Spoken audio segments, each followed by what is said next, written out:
Yo, what's happening? What is happening? You live again. Gullah Grill TV. What's up, everybody? Hope y'all doing good, man. Vyasa, everybody coming in. What's up with y'all, yo? Shout out to each one, teach one. Shout out Not a Coincidence to his channel. Chris MVP, Mossy Warrior Clan. Everybody be kicking it with. You know what I'm saying? The big homie, true story, and the Rob Barnes and there. What's happening, man? And all everybody that tune in. All my elders, appreciate y'all. And Debbie, Queen Quet, Dr. Ture, big up Savannah, Mama Gun. But yeah, I'm gonna send this link out and get some people up in here. We're gonna go ahead and get to it.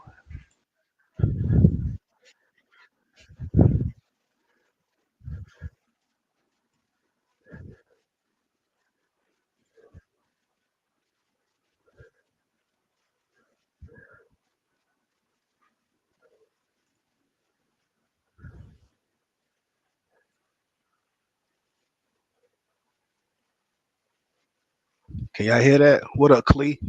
What up, Andy?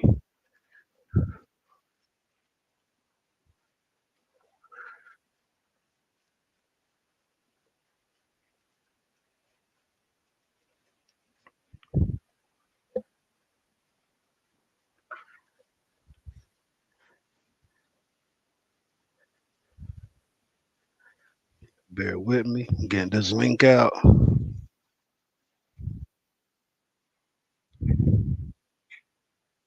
We coming.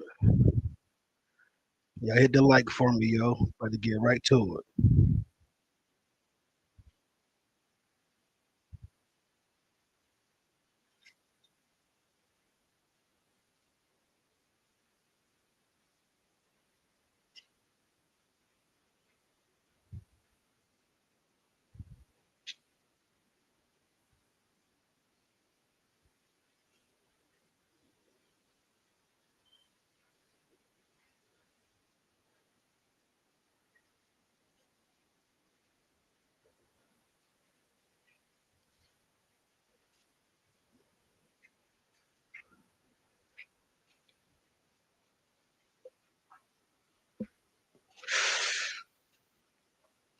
We about to get to it. Give me 1 minute.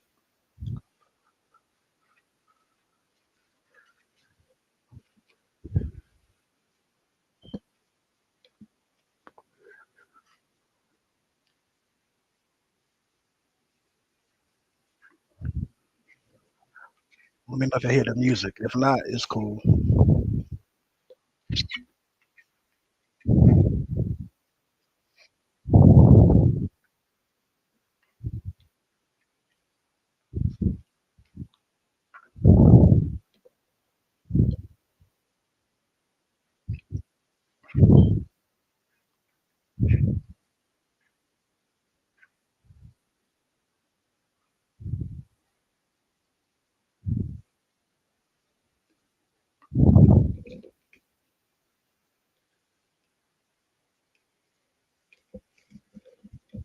Appreciate that, Clee.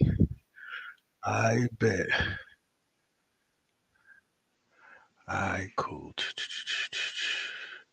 Again, appreciate y'all for coming in. Maybe I let this beat build for a little minute. I'm gonna get right to it. Just getting this link out to some people real quick. Shout out Ogon, TK, you know.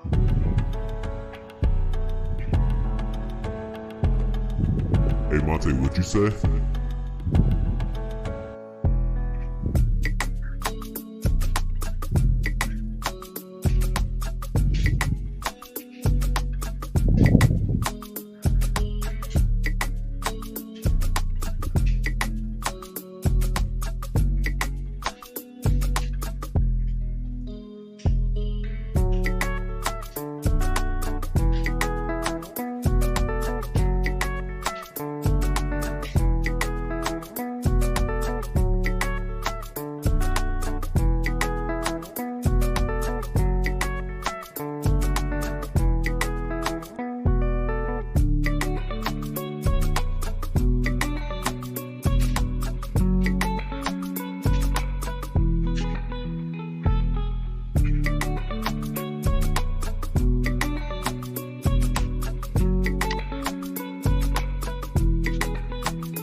Yeah, shout out to Monte on the beat, yo, my brother.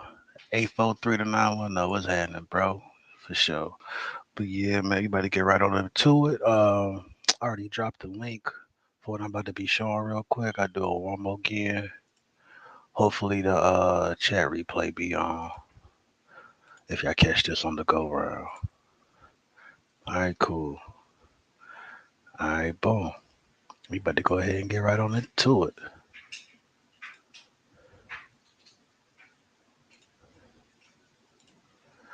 Alright, cool. So we're looking at right here. Amelia Dolly's song. Today we're gonna be covering the language you cry in again. I covered it once before, but apparently, even though how many times I say to refer people to the video, I guess they just don't want to watch it. It's cool, and so yeah, some shit is better live and direct anyway. So yeah, here I am gonna do the same thing one more again, man. So yeah, we got Amelia Dolly. Um, And again, the source right here is in the YouTube chat. I just dropped it. So here we go. African cultural survival and Gullah Geechee culture, a dramatic case study. During the early 1930s, Lorenzo Dow Turner, an African American linguist, cataloged over 3,000 names and words of African origin along the coast of South Carolina and Georgia. When he visited the small fishing village of Harris Neck in McIntosh County, Georgia, he met Amelia Dolly, who could sing a five-line song in an African language. Amelia did not know the meaning of the song, but she knew that she had learned it from her grandmother, who told her never to forget the song because it was her connection to the ancestors. Turner did not recognize the language, but it was later identified by Solomon Gaukler, a graduate student from Sierra Leone, as Mende, his native tongue. Although Gaukler had never heard that specific song, he recognized its types as an old hymn, a woman's song once used to call villagers together for a funeral. In the 1980s, 40 years after Turner's visit to Georgia coast, Joseph A. Opala, an American working at Fora Bay College in Sierra Leone, was studying the Bunce Island slave trade. Many enslaved people had been sent from Bunce Island to rice plantations in Georgia and South Carolina. Opala joined forces with Sierra Leonean linguist Tazif Koroma and ethnomusicologist Cynthia Schmidt to find the roots of Amelia Dolly's song. Remarkably, they found an old woman named Bondi Jabati in the remote village of Sinahum Ngo, who had preserved a strikingly similar song. The song was a funeral dirge no longer used in the village. Bandu's grandmother had taught her the song and told her that someday a lost kinsman would return who would be recognized by this song. Opala and his team traveled to Georgia where they located Mary Moran, daughter of Amelia Dolly. Mary remembered hearing her mother song the song and was able to sing it herself for the researchers. A reunion trip to Africa was immediately planned, was later postponed due to wars in the region. In 1997, Mary and 14 members of her family traveled to the African village of Sinahum, Angola, where they were greeted with warmth and jubilation. Opala asked Nabija, 90-year-old chief of the village, why a Mende woman exiled 200 years ago who have preserved this particular song. Nabija replied that to him the answer was obvious. That song would be the most valuable thing she could take. It could connect her to all her ancestors and to their continued blessings. Then he quoted a Mende proverb: "You know who a person really is by the language that they cry in." Hence the name for this documentary title, The Language You Cry In. Keep on reading. Perhaps an unknown Mende woman kidnapped and taken thousands of miles from her home believed that her village funeral song would connect her and her descendants forever with their lost family in Africa. Her descendants today, in both Africa and America, can indeed use her song to trace their connections to one another after more than 2 centuries. A documentary film, apparently appropriately titled The Language You Cry In, came out in 1998, was produced to commemorate the story of Emilia's song and the reunion trip to Africa. In his review of the film, Philip D. Morgan commented that a Mende burial song was survived along among the Gullah people and can be traced to a particular location in Sierra Leone is a testament to the remarkable tenacity and spirit of an enslaved people. It also took impressive scholarly sleuthing to recover the precise links between an African village and a diaspora population in Low Country, South Carolina, and Georgia.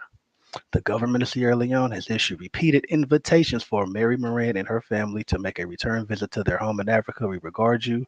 One official letter from the Sierra Leone government said, as the descendants of Mende people taken forcibly from our shores more than 200 years ago. This is the song right here. Here's the translation right here. Again, that link is in the YouTube chat. This is the grandson of Amelia Dolly, Wilson Moran. Big up to the McIntosh County area, yo. Savannah and all that jive. For real, for real. Harris Neck, Darien, Georgia, all of that. He actually knows my Aunt Debbie. They do a lot of work together as far as the low country information and history. Mary Moran's son Wilson has been involved in this special resource study from the beginning and has added valuable insights and comments to the process. Moran took the field research from a t- for, from took the research team on a tour of the area around Harris Neck in McIntosh County, Georgia, and shared the story of the Gullah Geechee community once located there. According to Moran, Harris Neck was a thriving community with a church, cemetery, a school, and a post office. Residents were not dependent on cotton culture or sharecropping. Moran recalled his grandfather's self-sufficiency on the 3 acres of land he once owned. The family grew table crops, raised animals, fished and trapped mink and other animals for meat and skins. Moran remembers traveling up and down the coast to barter for whatever else they needed. Yeah, finish these two up. You're gonna get to it. After the tour, Moran invited the field research team to share a meal in his home and introduced them to his wife Ernestine, and to his parents. Members of the field research team chatted with her as she fried fish for supper. As of this writing, fall 2004, Mary Moran is alive and in good health. During the 1940s, the Harris Neck lands were condemned for strategic military defense purposes, and the 75 families living on the property were relocated. Thus, the Harris Neck community ceased to exist in 1942.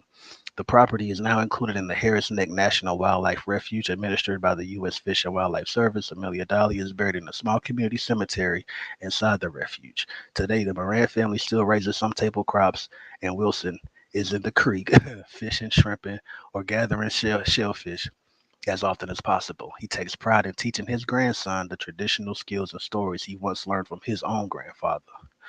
So, here within this family right here, and many others, including mine, you have great grandma having information that 2, 3 generations later is still getting circulated within that grandchild. Same for this brother right here with his grandfather showing him different skills and different cultural aspects and whatnot, rites of passages, you could call it.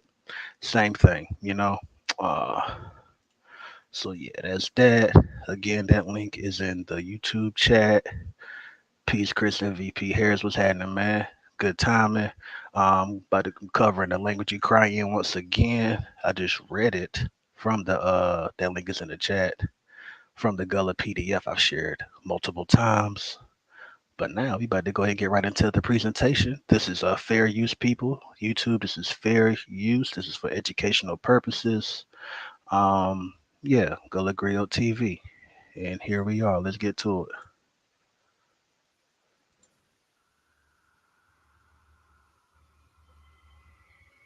Africa, 18th century. A young woman is snatched from her village by slave traders, forced apart forever from her mother, her motherland, her language, her identity. This is the non-history of millions of African American women and men. A wall of silence, a mysterious past that memory fights to preserve from the onslaught of time, but which ends up shrouded in darkness.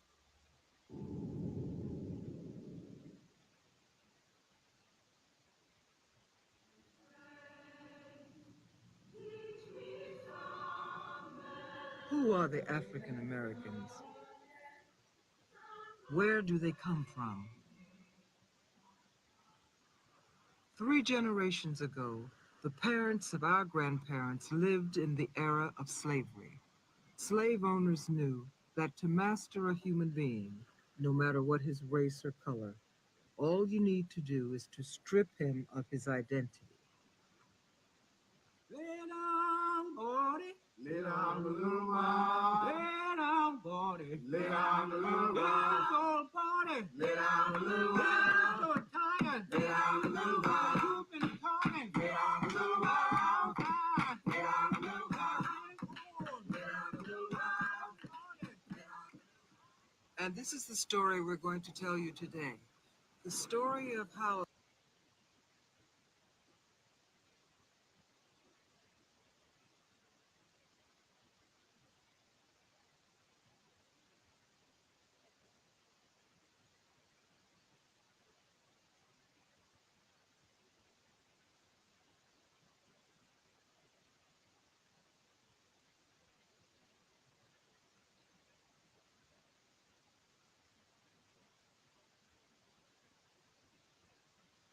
a person was able to go back before the arrival of slave ships to the coast of the New World.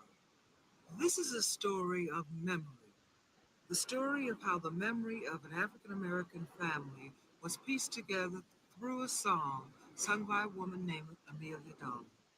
An ancient African song with a legend, to have the mystical power to connect those who sing it with their ancestors, with their roots, through time and space.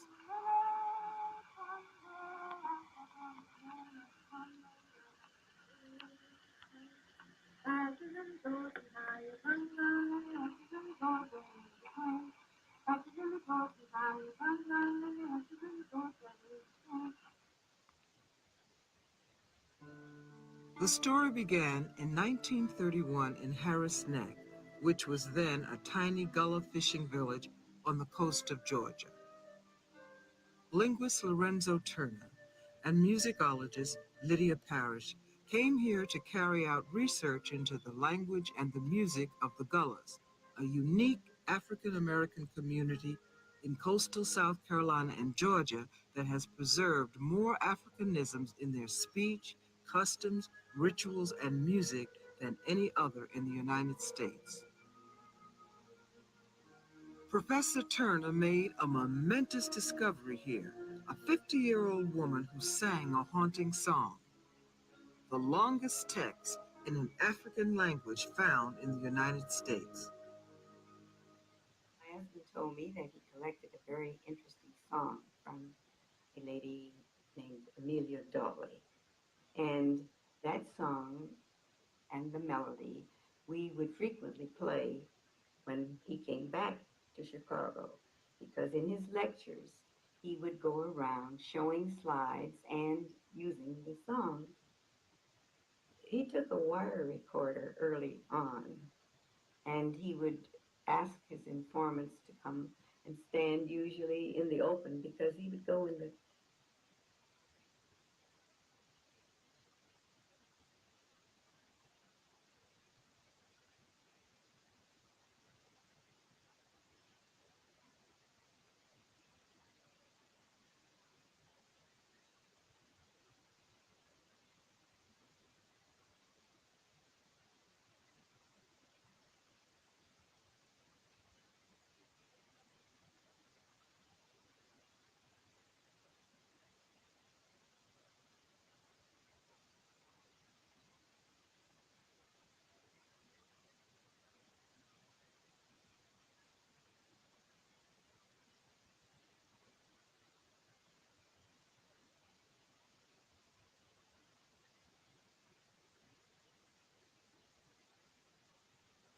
season of the year when everything was favorable to being out of doors. And I do know that he interviewed some people on the front porches, and he would make the tapes or the wire recordings. 10 years later, Solomon Corker, a young student from the British colony of Sierra Leone, recognized Mende, his native tongue, in Amelia Dolly's song. It was Turner's first clue about the origin of the text. Though some words had changed, the theme line was very clear. Corker had never heard the song before, but the word kambe, grave in English, led him to suspect that it was part of an ancient funeral dress.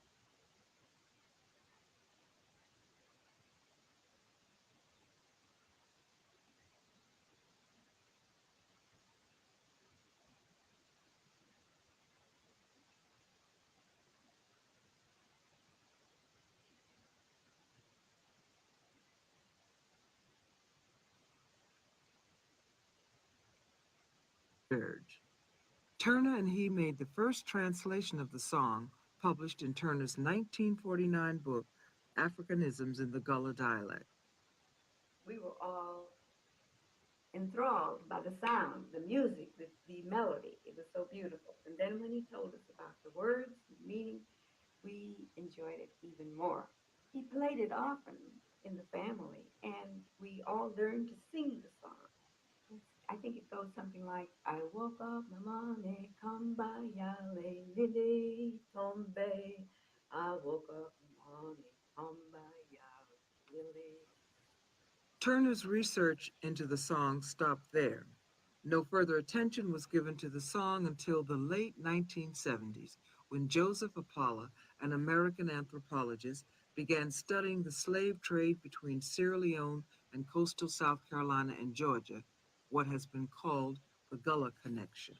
The basis of the Gullah Connection is rice. During the 18th century, coastal South Carolina and Georgia were rice growing areas. And the rice planters over on this side were willing to pay higher prices, premium prices, for slaves that came from what they called the rice coast of West Africa. And that meant the traditional rice growing area from Senegambia all the way down to Sierra Leone and the northern part of Liberia.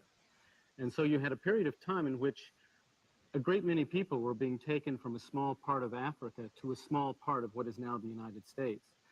Between about 1750 and around 1800, many thousands of slaves came from Sierra Leone and neighboring areas of the Rice Coast into the ports of Charleston and Savannah.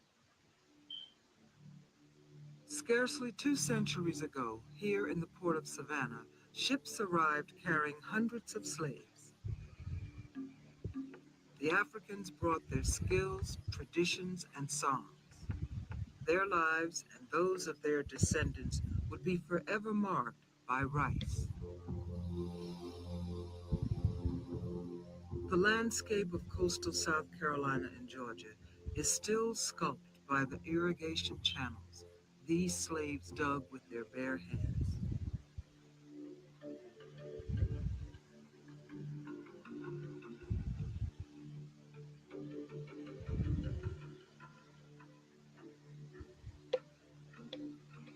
Mr. Apollo's research showed that between 1785 and 1800, more than 45% of the slaves arriving in Savannah came from Sierra Leone, and many from this one place, the British fort on Bunce Island. During the American Revolution, the French and the Americans destroyed every major British fort on the rice coast of West Africa. But after the war, the Bunce Island fort was rebuilt, and the British focused their slave trading operations on this tiny island in the Sierra Leone River.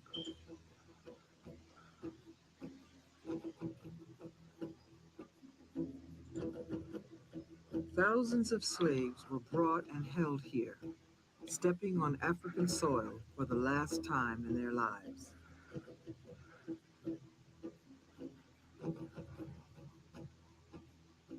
The fort was abandoned about 1845, and it was in its ruins that Joe Apollo started his research into the slave trade.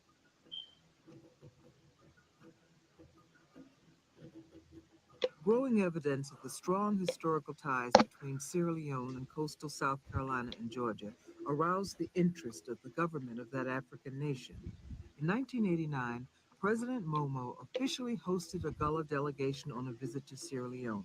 It was an historic homecoming. The American visitors were thrilled to experience the cultural heritage they shared with their African hosts.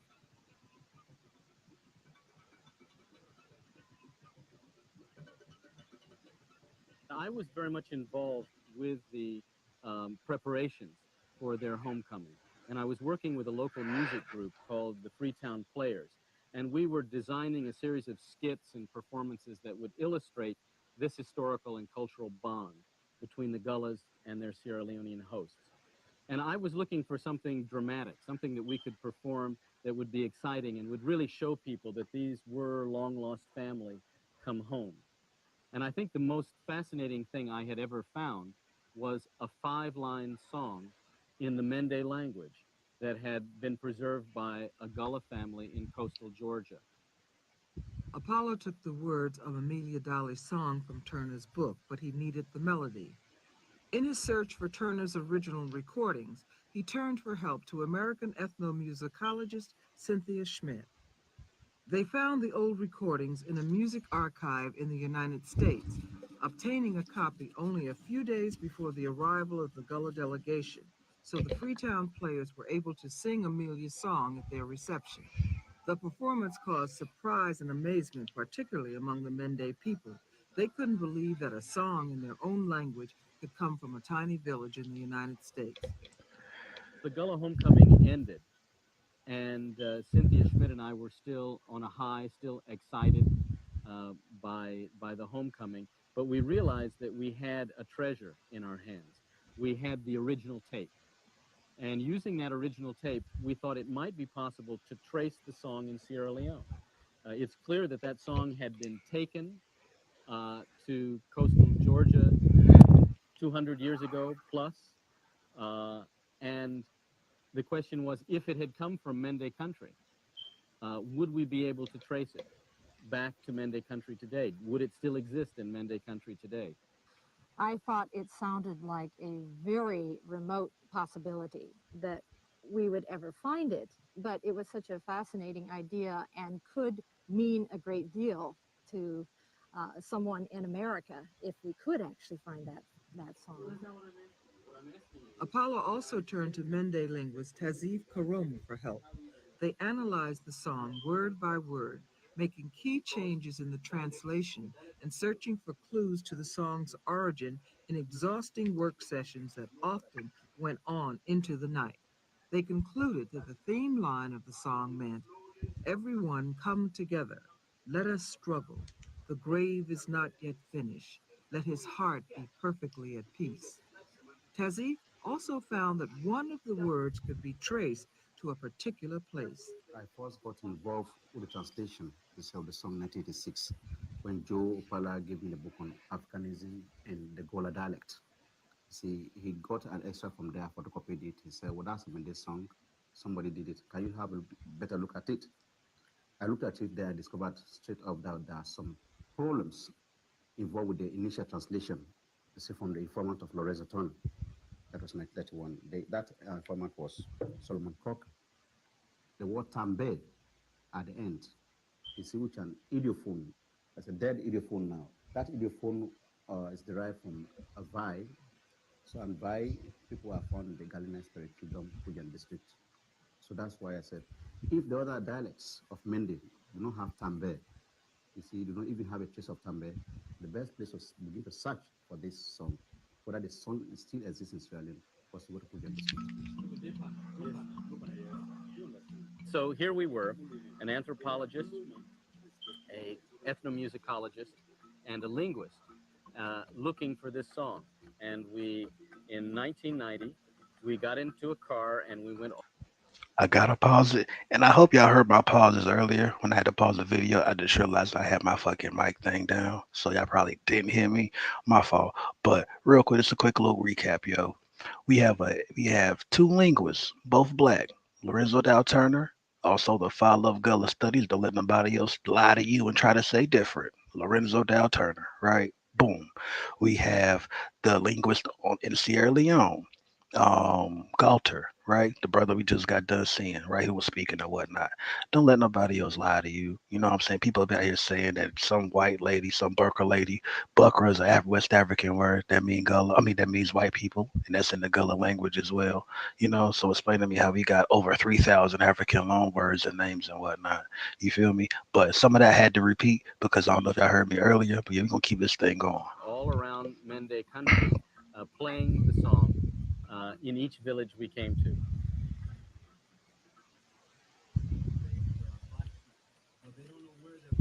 We sat down with people of mostly older people who might still remember, and we heard long tales of their past. But each time we played the song, we couldn't find anyone who really recognized it. They would recognize one or two Mendi words, but never the song.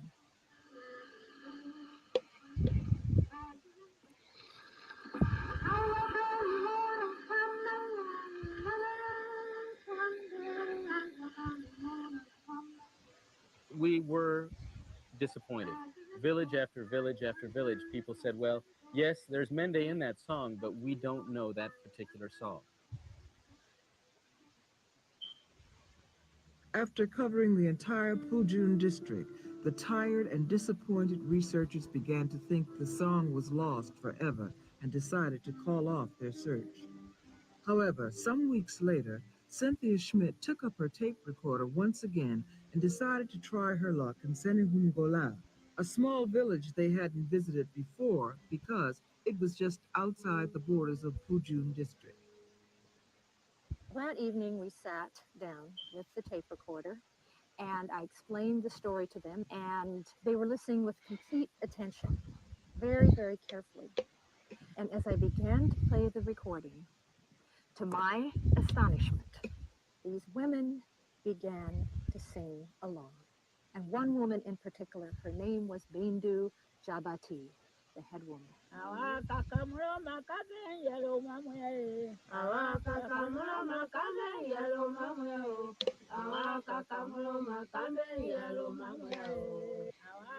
She sang along with the first phrase, Awaka Maloma, which means everybody come, everyone come together. Kambe Yale, the grave is restless. The grave is not yet at peace. And this was the same meaning as the same song that we heard recorded in 1931 by Lorenzo Turner. So I asked her to talk about the song. This was an extraordinary moment for me. I asked her to talk about it, and she said that she had learned it from her grandmother. Yeah,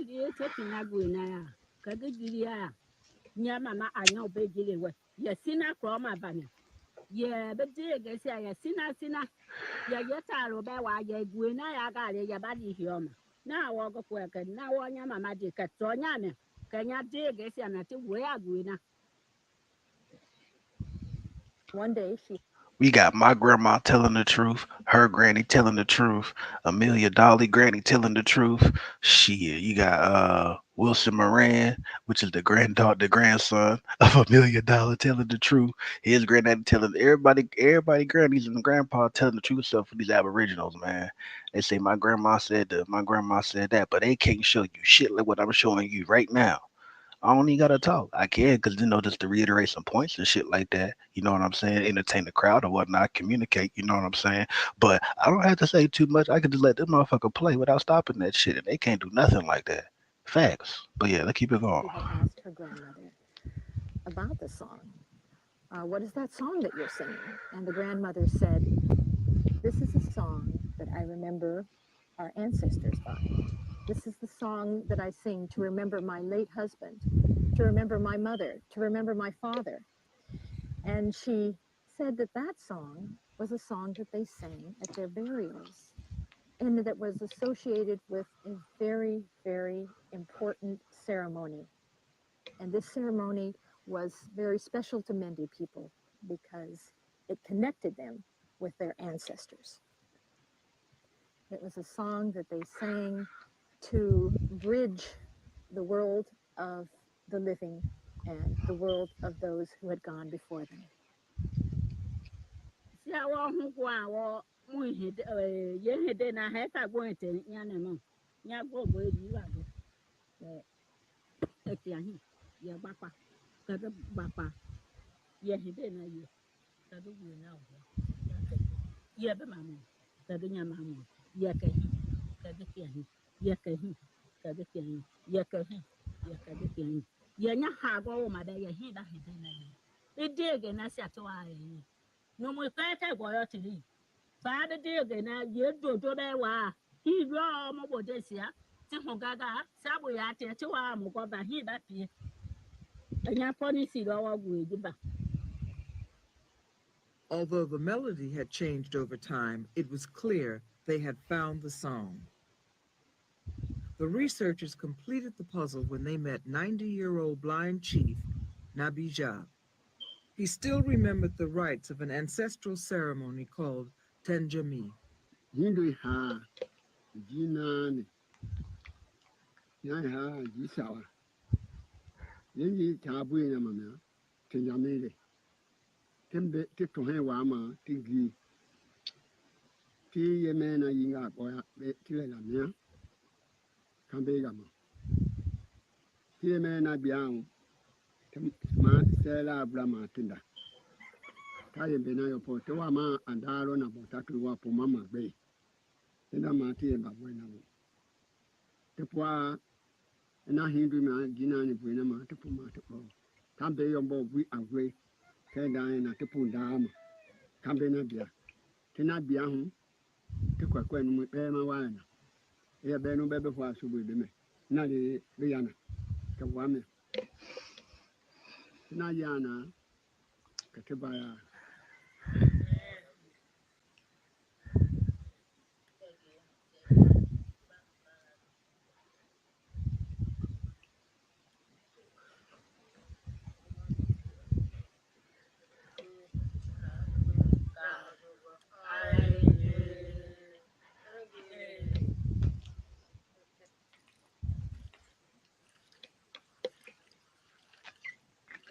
The ceremony begins at night with a call, asking the ancestral spirits to accept the dead person among them, to help the person who has died to cross the water. This is the meaning of the Mende word Tenjami.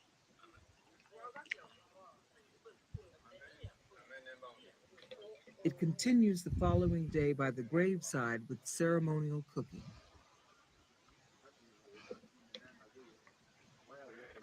I gotta give y'all this little tidbit real quick, yo. Crossing the water. So in the Gullah Geechee culture, I mean, like talking to people outside the culture, yeah, we would use that term or transition because that's like a more, I guess, universal, quote unquote, woke term or whatever. But honestly, when we just kick it, when we just cracking teeth, we just say cross the water, and we know what that means. You feel me? Now they don't cross the water. You feel me? So yeah, that's how we give it up.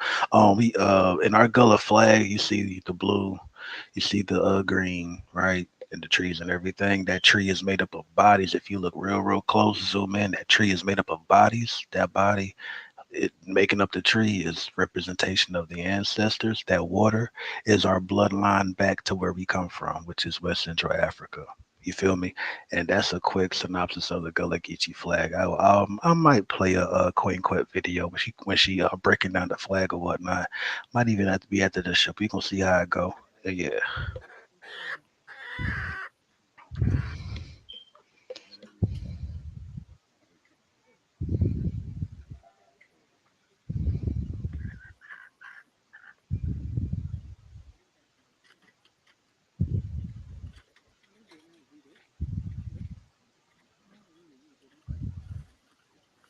Tenjami is a woman's right. Among the Mende, dealing with birth and death is traditionally entrusted to women. Mende women apply white clay to their skins as white symbolizes death, mourning, and ancestors.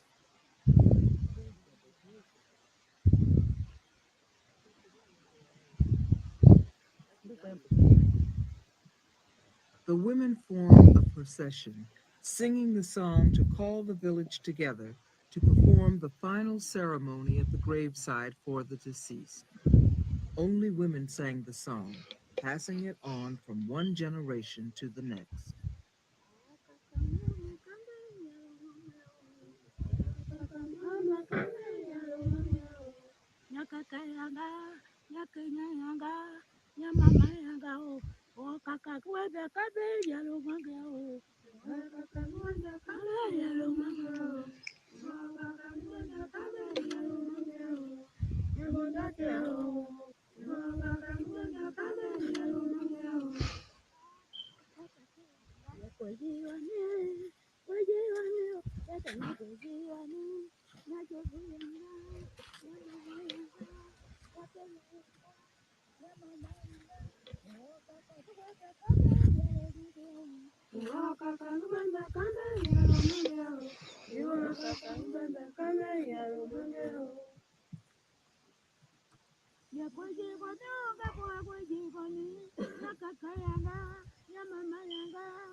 Rice is at the heart of the funeral ceremony. With rice, they bid farewell to those who leave this world and welcome them to the realm of the ancestors. The same rice that was behind the capture of many of Bendu's ancestors 200 years ago.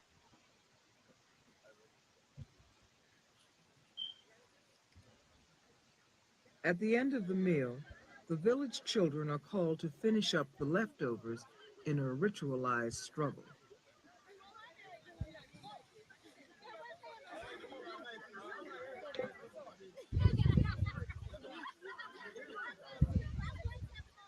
The Tenjami rites are no longer practiced in Bendu's village.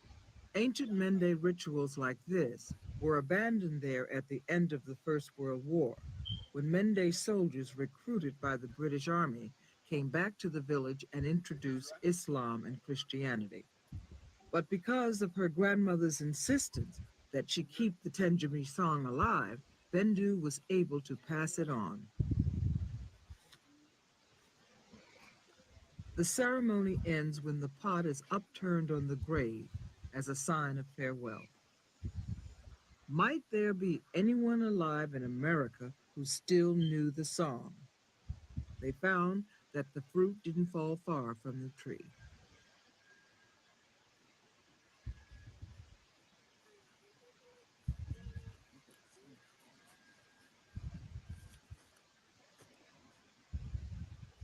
My mother's name was Amelia Darley. She loved to sing. She was a very good cook. She was a worker now. She worked in the river as well as in the field. She just was a roundabout woman. She was all I had to play with. I didn't have a sister nor a brother. And my mother would have to play with me. Sometimes she would get tired with me. Talking to Mary, it became clear the long hours her mother spent playing with her and the state of isolation which her family lived were important factors in the survival of the song down to her generation. When slavery was abolished, Mary's grandfather, the son of a slave woman and a plantation owner, decided to settle down with his family on an uninhabited island in the swamp called Nephew Hammock. It was there that Mary's mother was born and raised. Without radio or television, Amelia, daughter of African slaves, absorbed some of the old traditions through the games the elders played with her. I walk on the moon, Pambalia, Lily, Kwambe. I walk on the moon, Pambalia, Lily, Quack. I danced by because I didn't thought it was nothing but a little something to dance by. I did not knew it was a funeral hymn. Probably if I had known it, I would never dance by that little song. I didn't know no better. She didn't know what it was herself. Her grandmother learned it to her, and so she taught it to us. In the early 90s, the researchers traveled to the United States in search of Amelia Darley's descendants. With the help of Loretta Sams, a member of the Gullah Homecoming in Sierra Leone, they found Mary Moran. They visited her and explained the meaning and importance of her mother's legacy.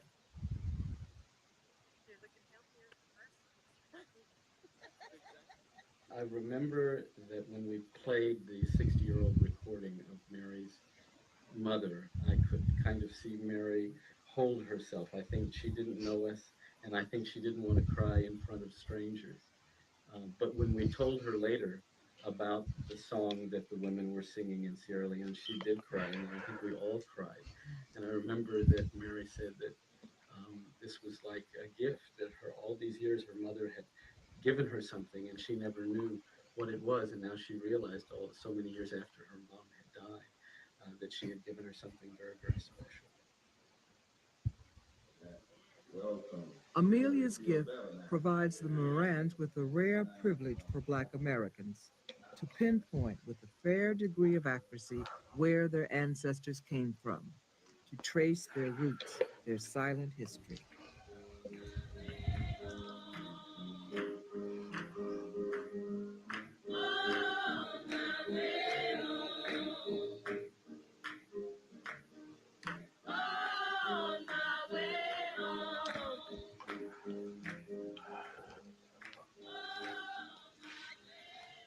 That part of the history was blank.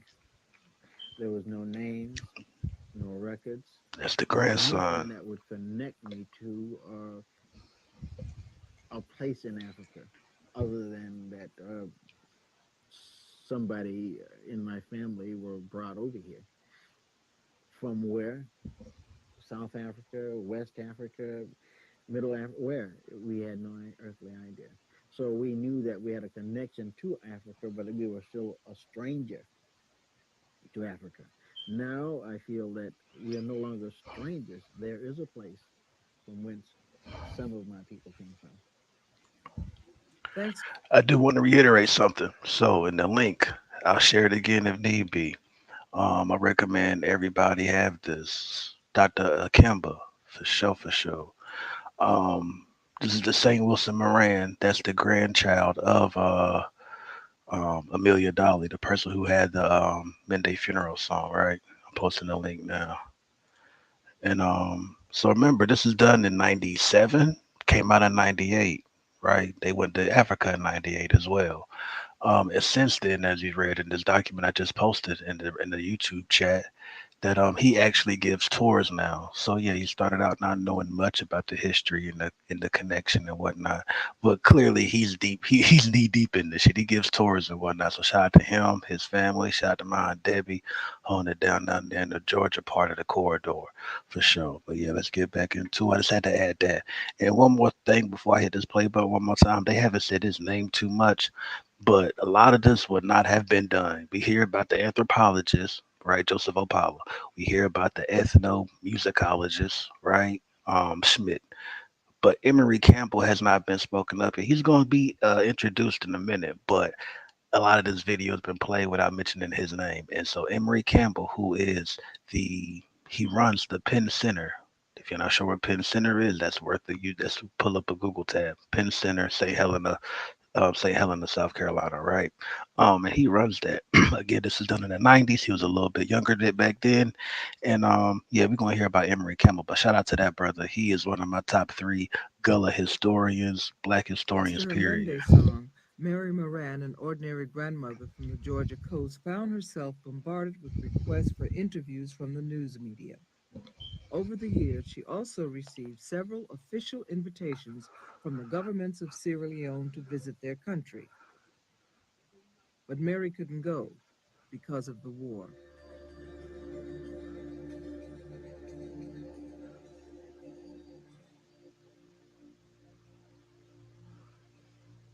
50,000 dead and 2 million people driven from their homes since 1991.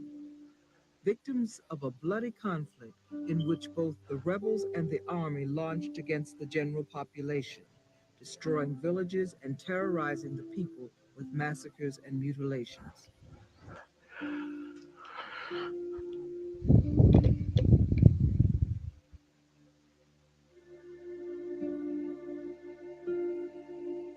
After losing everything, the Mende have turned to the traditional hunters for protection, the Kamajos.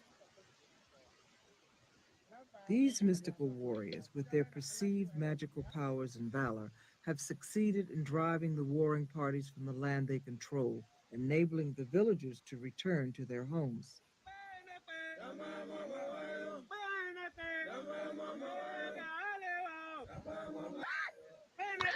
Big up Dr. John, yo. Somebody get Dr. John in here. We talk about these midday warriors and shit, man. Let's go.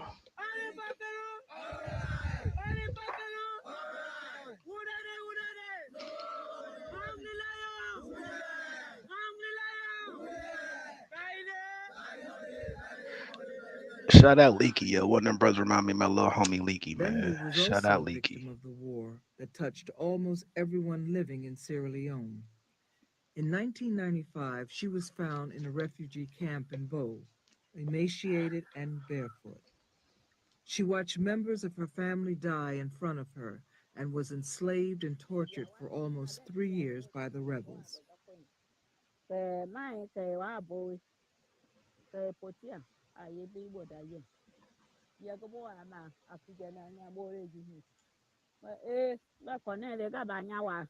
Ye ko bo ama da da le ga ba nya wa. Today, Bendu is returning to the ruins of her village, bringing incredible news. Mary Moran has finally accepted the invitation and will come to visit them in 2 weeks' time. Bendu is overjoyed at the prospect of meeting her, but sad that Mary will see the village like this.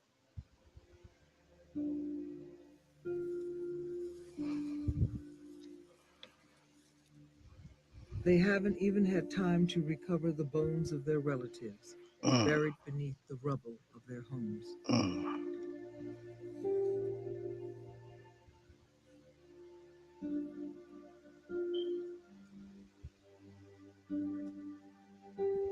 In spite of their sorrow, the time has come for the villagers to begin again.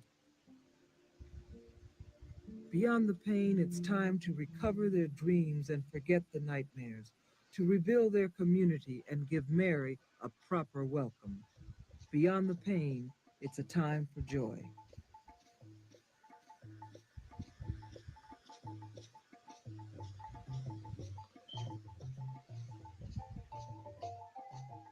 "76-year-old Mary Moran from Harris Neck, Georgia, never imagined the reception awaiting her and her family in Sierra Leone.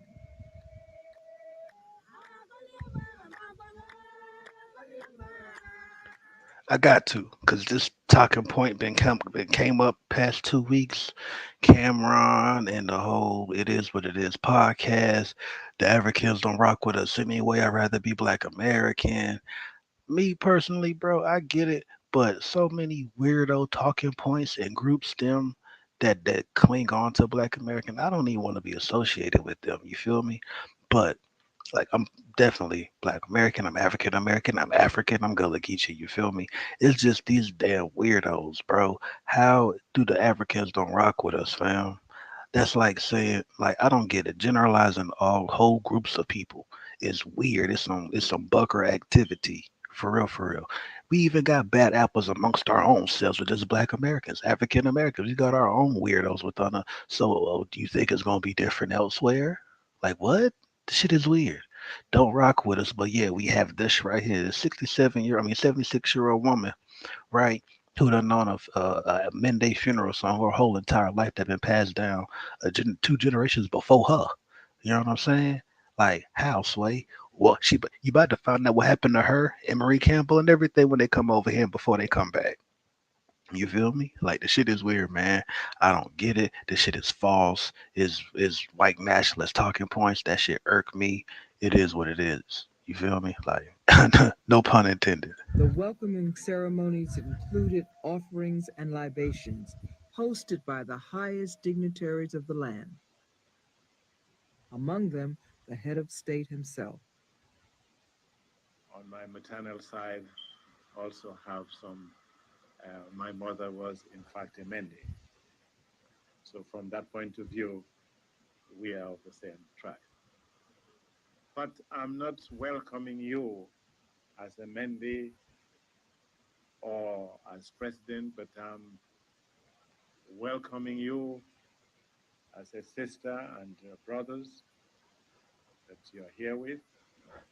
And Sisters and brothers, but they don't rock with us. Sierra Leone right now, given that dual citizenship, if you can prove that you from there, whether it be DNA or genealogy or whatever, and we gonna find out later on in this same documentary that people, I'll go ahead and give you the ancestor name. Priscilla was purchased, bought, and shipped over here. We got records and everything.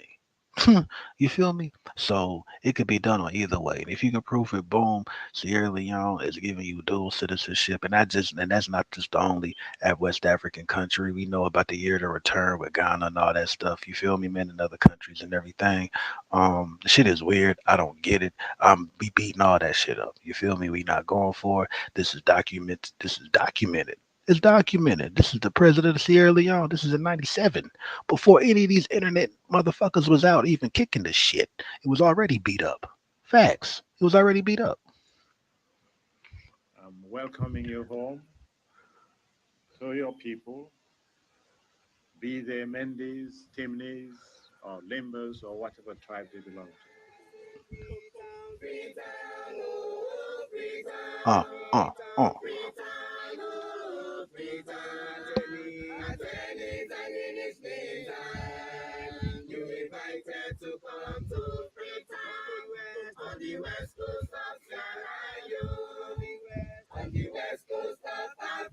Mm,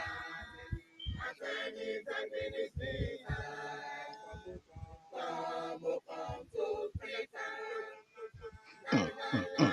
Free time. Free time. Free time. Free time. The Moran family was changed from the first day in Africa. Porn They were libation. I know y'all renamed. saw that. Mary became Jewa, meaning elderly mother. Mm. Naming ceremony. The family was also given new clothing, African style. TKD. What's happening? Art only cafe, man. My brother. Black Brown Table. Peace to you, homie. Man, you got here a little bit late, fam, but we still rocking, bro.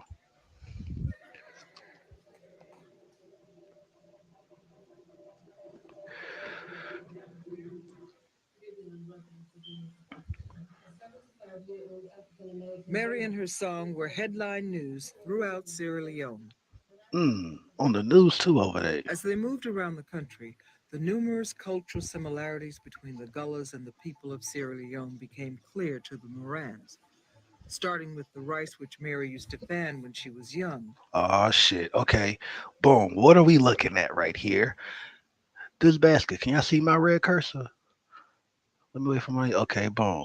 Y'all see my red cursor, man? I hope so. If not, it's cool. This basket right here, this basket is called a fauna basket, or you say fana, but fauna basket. And how they're made, where I from, is the same way they made over here in the west coast of Africa. These are facts. You're seeing it. I've done showed you the Gullah Museum on my page. That if you know me, I be kicking this shit, yo. Gullah baskets, sweetgrass, all that shit. The rice. These baskets are for what? The rice. I can show you all the pictures in the low country with the people carrying the baskets of rice on their head. You feel me? The Sea Island cotton and so on and so forth. You feel me? Direct correlations. Where are these abos at with this shit? Where are they culture? I'm showing you culture. Facts. And again, the father of Gullah studies is who class? Lorenzo Dow Turner. Don't let these motherfuckers lie to you, man. They fool up.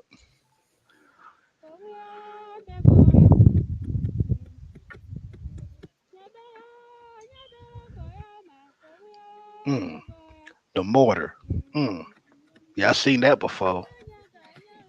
Facts. If y'all been following, if y'all rock with me from each one And teach one continuing with the discourse and fishing shit, nets, these identical to nets, those used decades ago and still today in the mm, Georgia and South y'all Carolina done seen that lowlands. very specific picture. Mm. And now here we are in the west coast of Africa. Freetown, Freetown.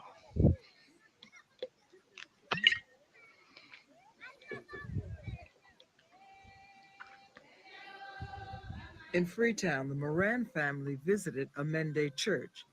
They delighted the congregation by sharing songs of worship, American style.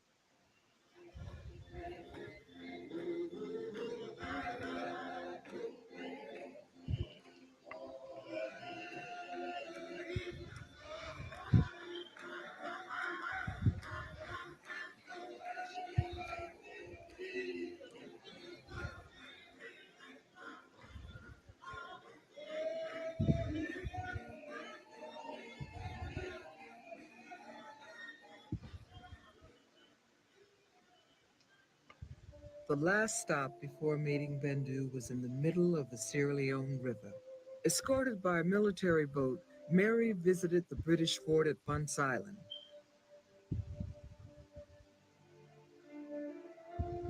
The place where the woman who took the song to America may have been in prison before being taken aboard a slave ship. These ruins remain witnesses to centuries of pain and sorrow. This is Bunce Island House, or as it was called at that period, Vance Island House.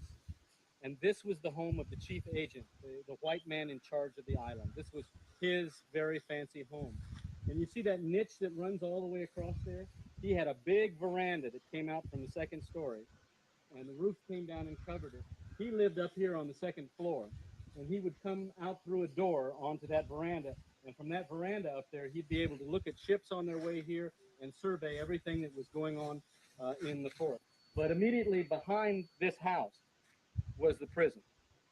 And so you had this amazing contrast between this fancy, luxurious lifestyle here, and immediately behind you had hundreds of people naked and chained together with no proper sanitary facilities, eating with their hands out of troughs of rice placed on the ground. When they were brought here, they were naked and they were inspected like animals at auction.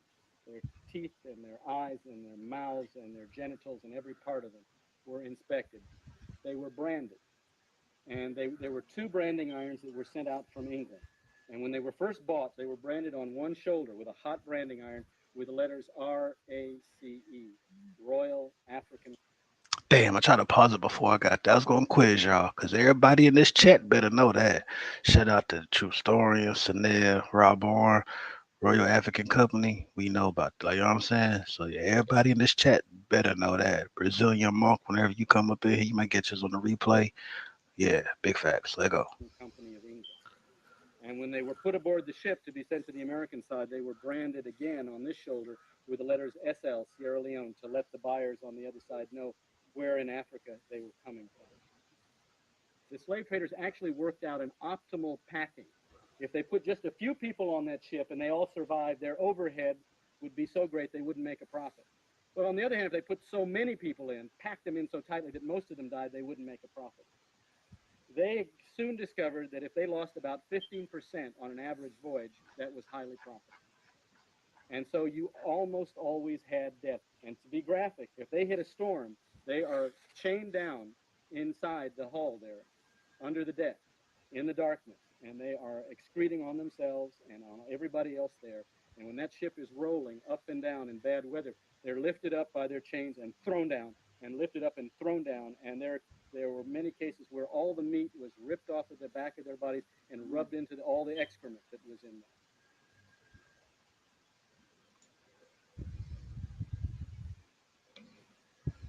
British cannons guarded the fort on the north end of the island. Monte, what up? On the south end, there is a cemetery with graves of white traders and sailors who never made it back home.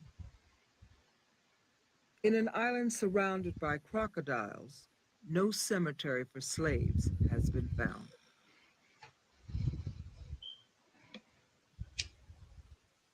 Yeah, I heard that, right? At first, I felt a lot of anger and then hurt.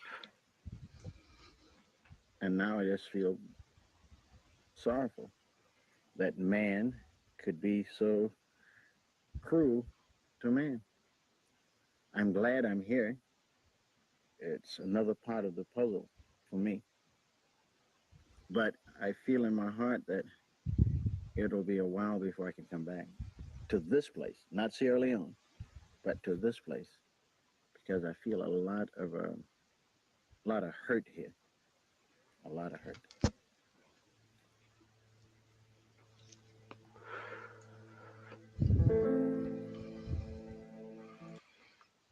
Yeah, I heard what he said. A whole lot of anger, a whole lot of hurt. So when I get in my bag when motherfuckers speak misinformation about my culture, y'all gonna see I'm not weird. It's a norm in my culture to goddamn ride for our shit. And that's a fact. even from they ain't going to it in this document, but we got revolts that happened right here where we at in Sierra Leone before they even left to come to North America, the New World. Facts, big facts. Yeah. There Over. is absolutely no record of anyone ever escaping from this island.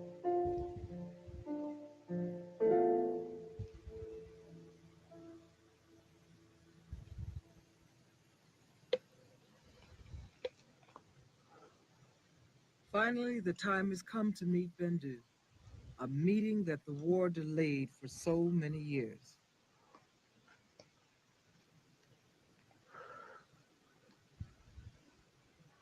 The Moran family flew to the village of Senehumgulab, until recently one of the most dangerous areas of the country.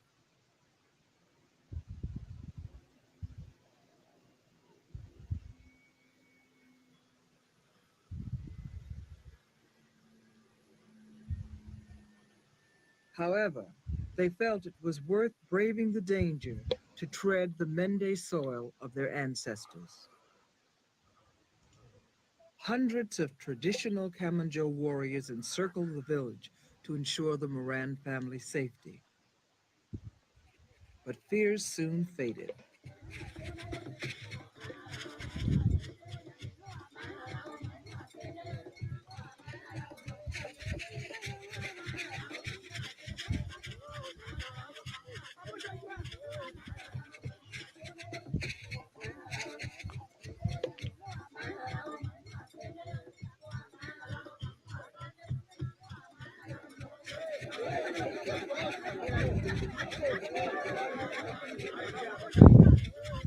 For many years, there was nothing to celebrate in this village devastated by war. Now it's a time of joy. People from surrounding villages came in kinship and joined Bendu's effort to give a proper welcome to their brothers and sisters from across the sea.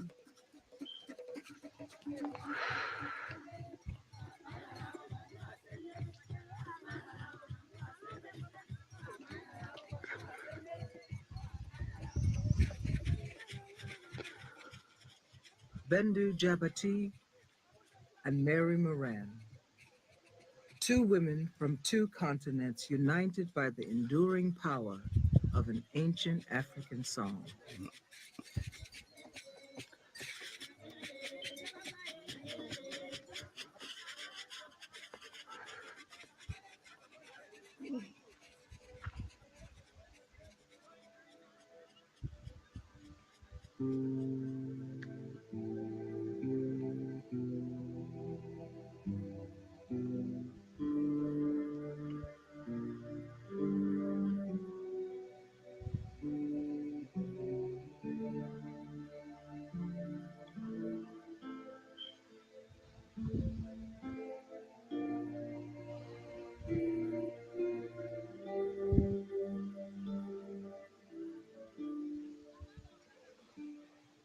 We are very honored today. Yes, we have reached talking about words cannot express.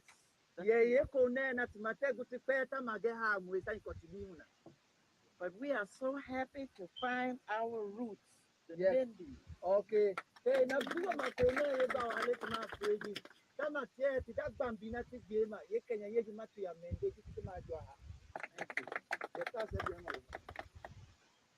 Yeti boda, yeti ya, yeti te huado, yeti ya. It says the custom of their people and they took them away. They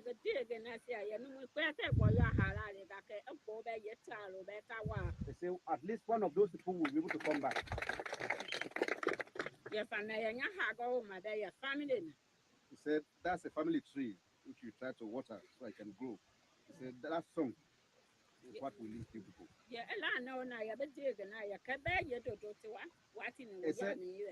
even if things are so hard, you see, even after several generations, one of them, I have a strong belief, that was our grandmother. She had a strong belief that one of them must return to this area. one day. That's why when she has seen them,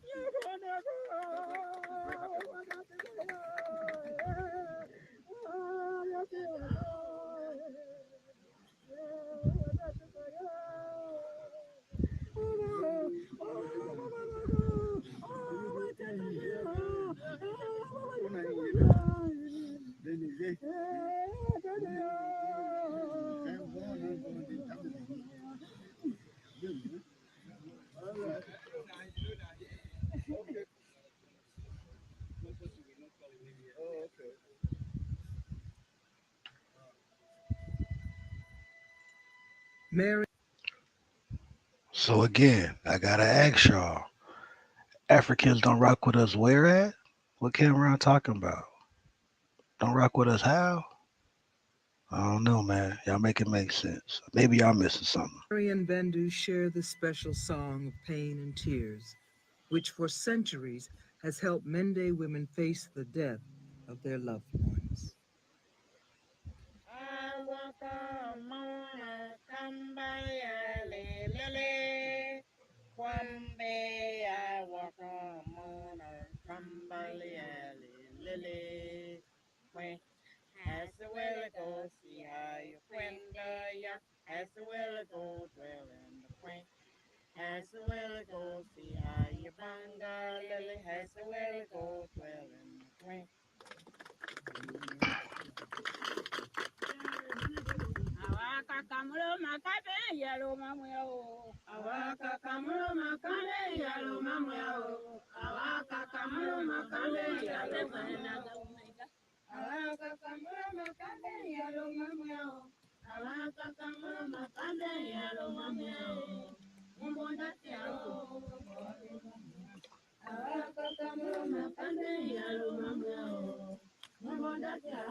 The name of this ceremony, Tenjami, crossing the water, is a familiar concept to Gullah people. Old Gullah graves were located by the water, and crossing the river is also an old expression used among Gullah people when speaking of those who have died.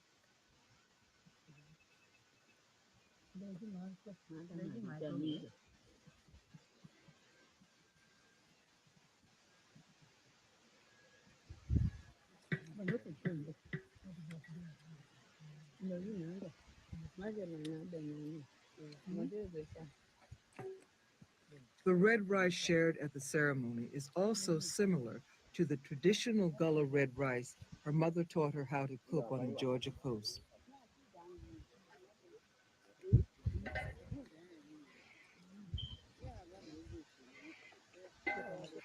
I ain't want to just breeze by that. The red rice scene here is what? Is what? Similar to the red rice in the Gullah tradition her grandma taught her how to cook? I ain't making this shit up, man. Documented evidence showed this real life family had a real life African funeral song. Amelia Dolly's the name, right? Passed down to the woman we see right here, right? Um, the Moran family, right? And then her grandson got it, Wilson Moran. Then you just seen her with her. I guess that's her granddaughter as well, singing the same song that was passed down to her from her grandma. Facts. So can't make this shit up. We done seen fauna baskets. We done seen the rice. We done seen the culture. We done seen the ceremonies. Well, some to a certain extent. You feel me? we done seen we done seen culture and carryovers. Facts. And don't forget the language. Oh my God. 3,000 African loan words and names. Lorenzo Dow Turner, father of Gullah Studies. We'll never know if Mary and Bendu are related by blood, but if a Mende woman captured in the 18th century and taken thousands of miles across the sea thought that a sacred song would connect her and her descendants forever with their family in Africa, she wasn't wrong. We will never know her name, but 200 years later, her descendants in Africa and America can use her song to trace their roots. Memory is power. Elder Nabijah, in his wisdom, explains with the Mende proverb why this funeral song survived in America. You can speak another language, you can live in another culture, but to cry over your dead, you always go back to your mother tongue, Mm, the language you cry in. mm. That's our new women at the Daniel. Culture bars. That shit hit different. Culture bars hit different. What's going on, yo? Peace, peace, peace. Man, I appreciate y'all, yo. Word up. Monte, my brother, how you been, dog? Zane, what's happening? Clee. Cleezy BB on my fault. Vi, what up, man? Chauncey, Sean P, what's happening, man? What's good, Joe? They go to link. Feel free to pull up. You know what I'm saying? We in here, man.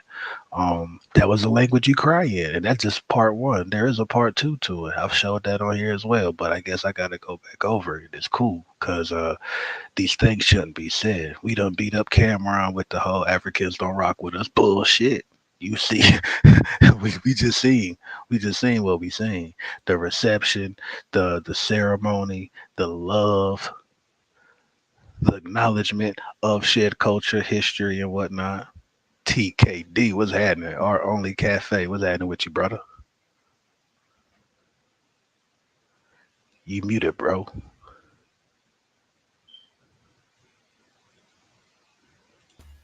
My bad. Can you How hear you me? living? Yes, sir. How you living, big dog? I'm good. I'm good. How are you, bro? Man, I can't complain, man. Appreciate you.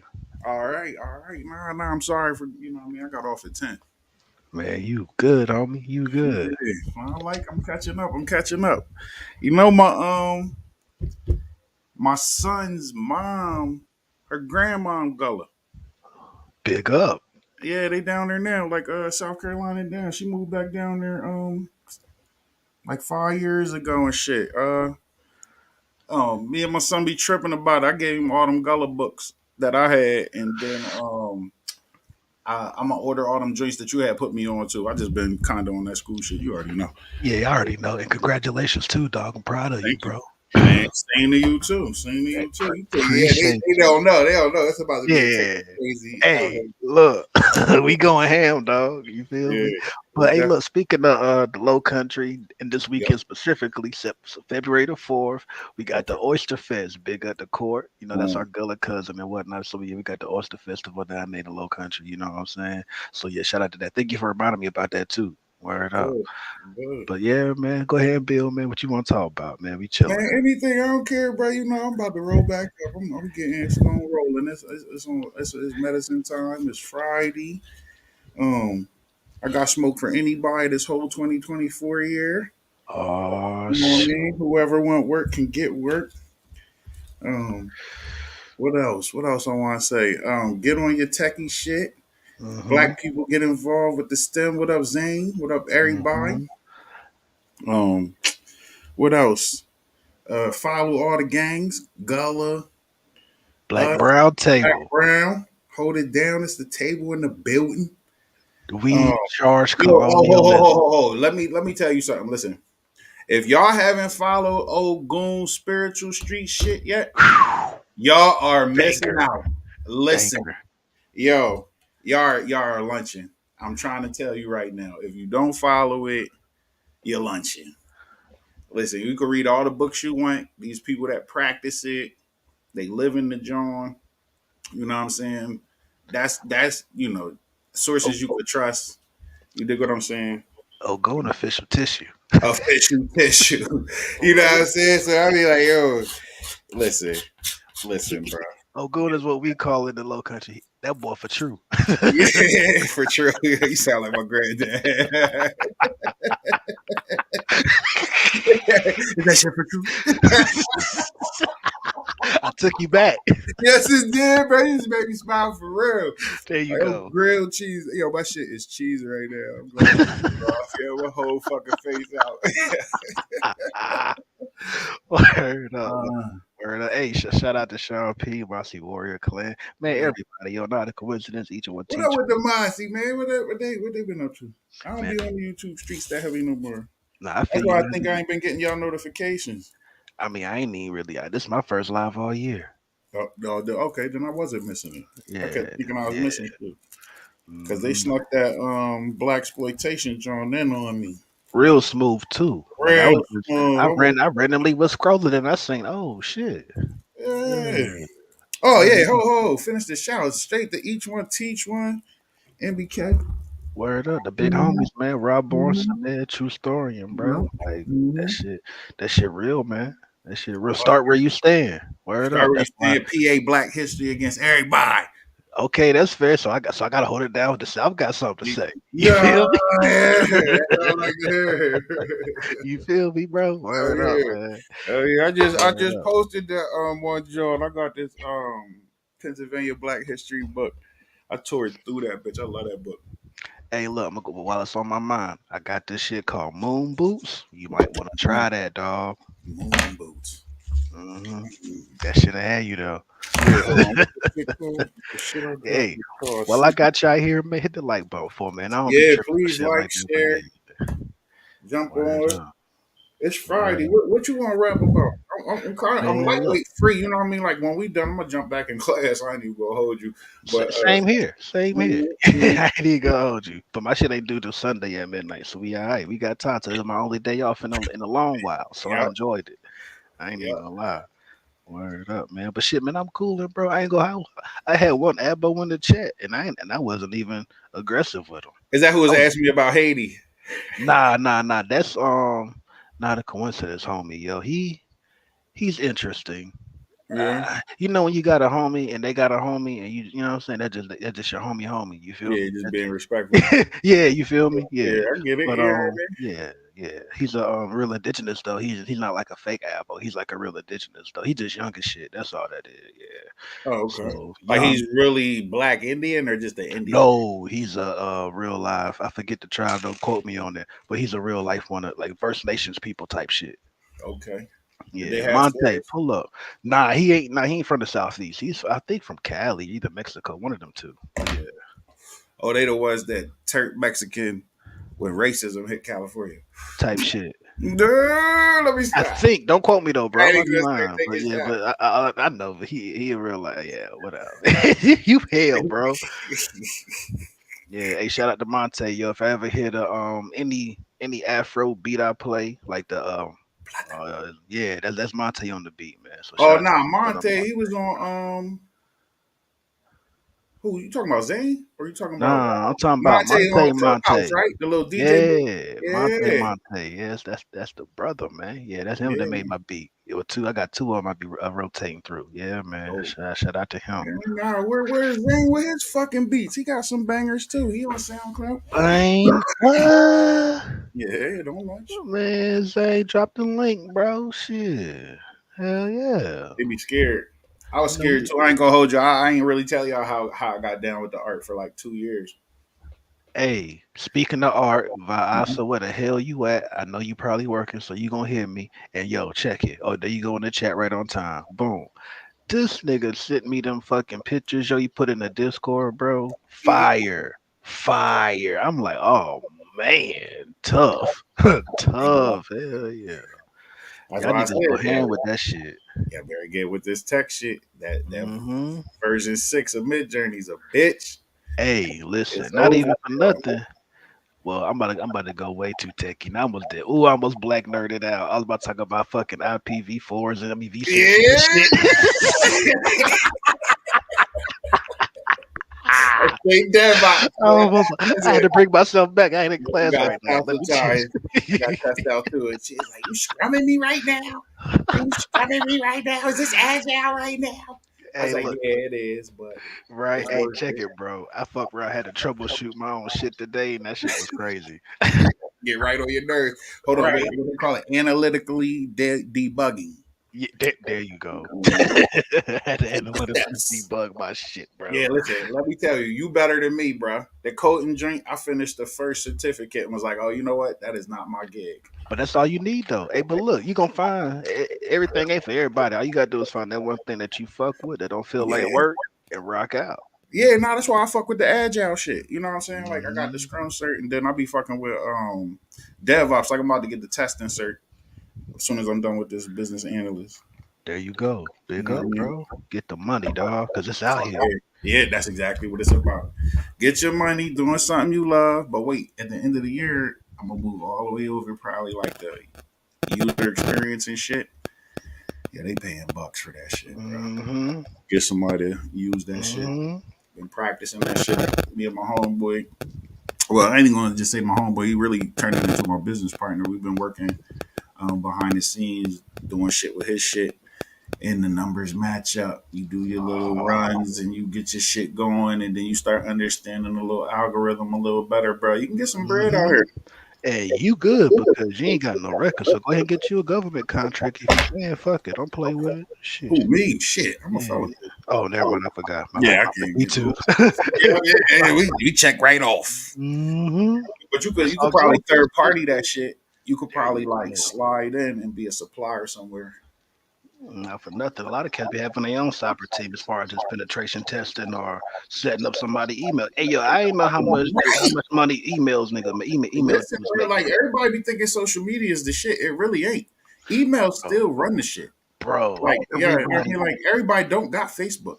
You know what I'm saying? The kids don't even fuck with Facebook. They fuck with TikTok.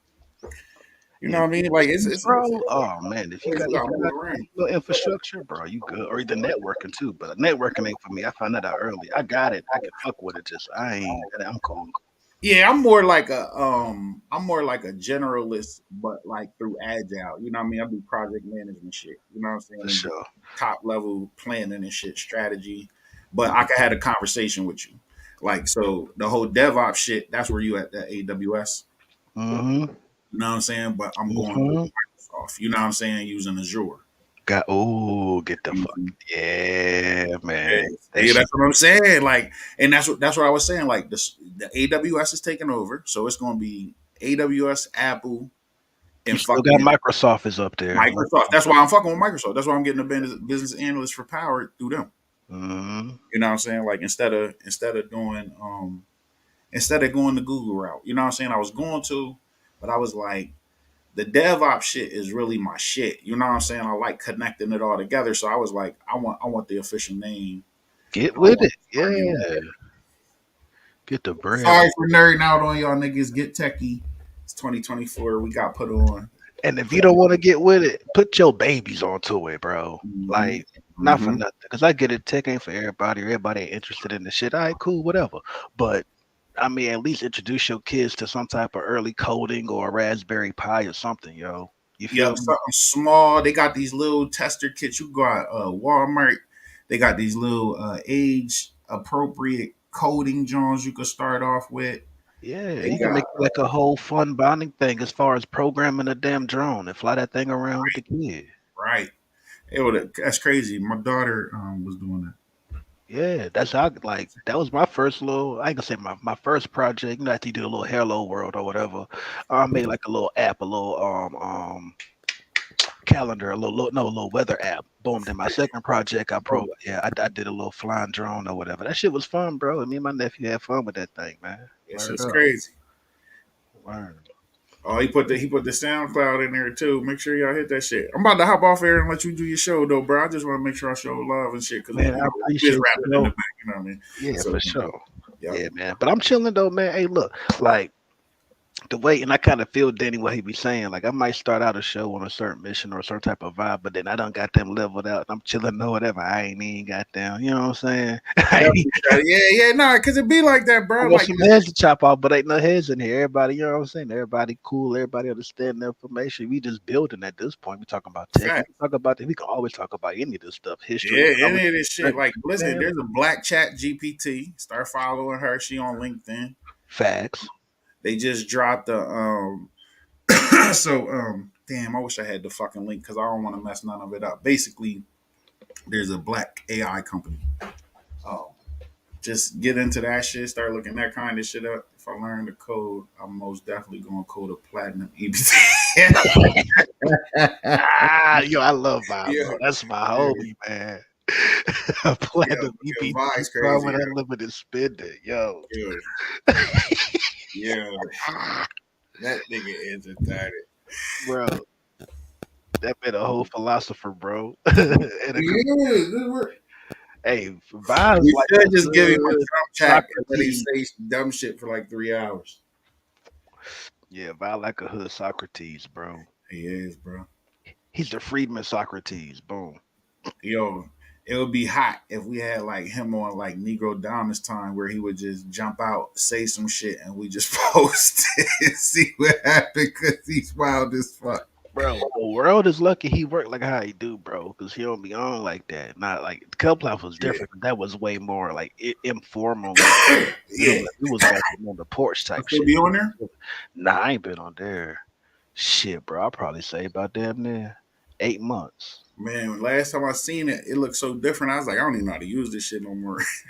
And I'm right. You in the tech, and it's like I'm good. You feel Yeah. no more. Exactly. Dr. Yeah. A, shout out to you. Shout out to the whole Dr. John. Shout out to the whole crew, bro. Like, bro, not for nothing. The circle we be, the little. Yeah, what with Dr. AG and them? Man, everybody be working and teaching this shit, bro. Right. Look, peep the roster, yo. Peep the roster. It's crazy, dog. Truth, Rob Born-Sanel, me, you, Dr. AG, Dr. John, Dr. Akimba. We got Vibe. Like, it's a lot of goddamn heavy hitters, bro. Like, it's a whole bunch of Cold, Nana. yeah, bro. It goes. Yeah. Like, that shit wild, bro. That shit wild. Like, it's a whole bunch of heavy hitters, man. Word up. So I appreciate all y'all. Akimba be protesting, right? Ain't that the protesting bull? Akimba. Nah, he like a I can't just label him elite, right? Like that he man a hold it, revolutionary, bro. Yeah. I gotta put respect on that man. No, I ain't trying to disrespect. I feel you. Is he from down south or in Philly? I mean, technically both. I mean, he got heritage from the South, right? Boom. But he from Philly, man. He a teacher. They just got the ball out, right? Yeah. No. One of us. Yeah. Yeah, no. I remember him talking. He got serious the one day. I liked it. And I think I follow his shit. Global. Oh. Hey, thank you for running me. We charge colonialism. That's his YouTube. Shout out to all the work that they do on YouTube and in real life. Like in real life. Yeah, like, they be doing work. Stepping. Yeah, I respect, because I be outside with the shits. And he be outside with the shit. So I always gotta respect that, bro. Hey, yo, Vibe fool, man. You see that?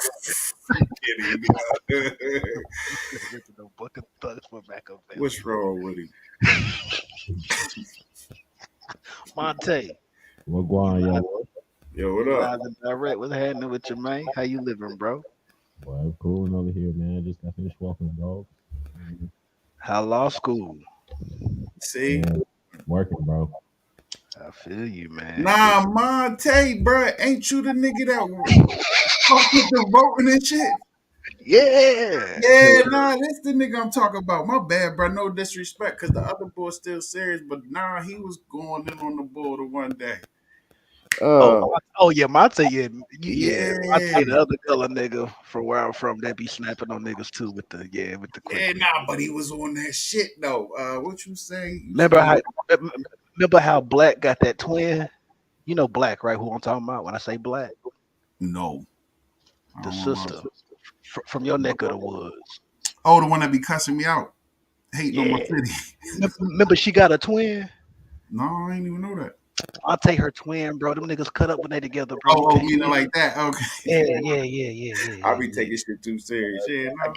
Yeah, what you telling the bull? Fuck. What you say? Fuck to the bull. What happened, bro? Nigga, you kept calling him a nigga. You talking about Malcolm? Malcolm, that's what it was. Oh yeah. Oh, that was my funnest time on there. Bro, that shit pissed me the fuck off, bro. That nigga be doing the fake ass Cornell West cadence and stuff. Hey, brother, brother, listen. His brother Malcolm. Look, right. We have to understand, brother, that we have to make sure that the values are made plain right? And the crooked places are made straight, brother. That's it. That's it.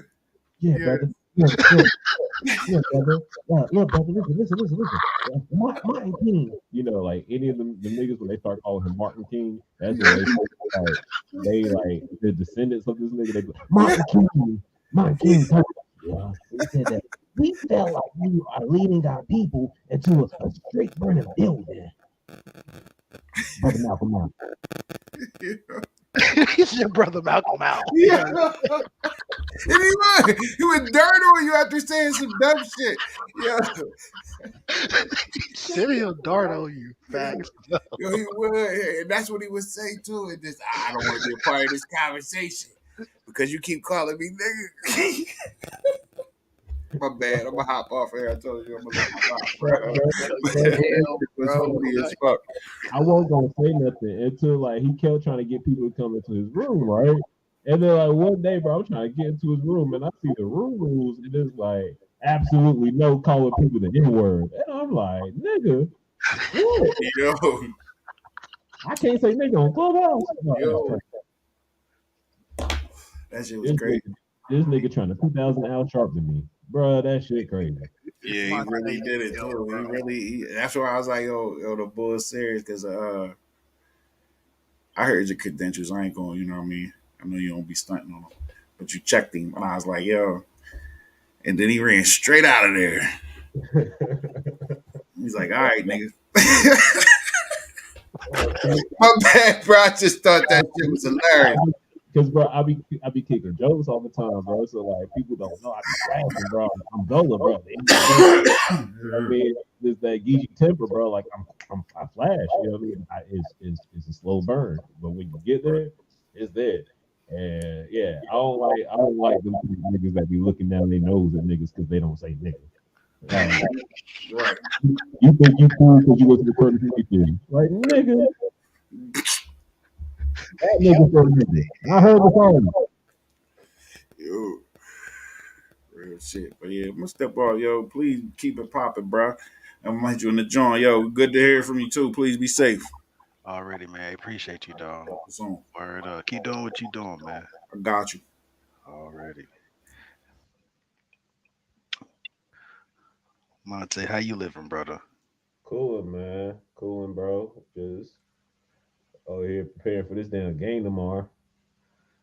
Yeah, man. You got this the game banging this the game banging holiday in Carolina right now. Man, listen, this house divided. you got your set. Word. Oh shit. Hold on. Is that Mr. Vi? Hold on. Hold on. Don't tell me twice, sir. Find out. Yeah.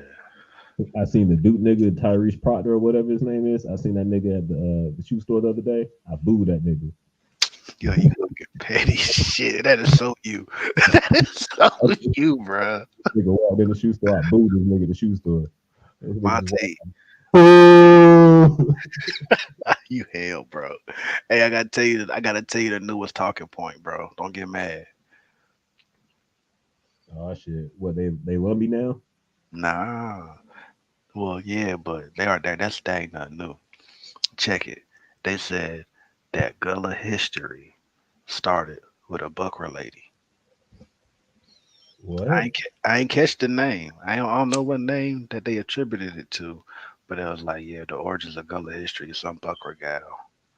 I was like, what? Where the fuck they get that from? Where they get that from? Like Lorenzo Dow Turner was the nigga that brought like everything to the attention of people. Like it ain't nothing before Lorenzo. You know what I mean? I done said his name about 100 times, bro. I ain't gonna hold you, bro.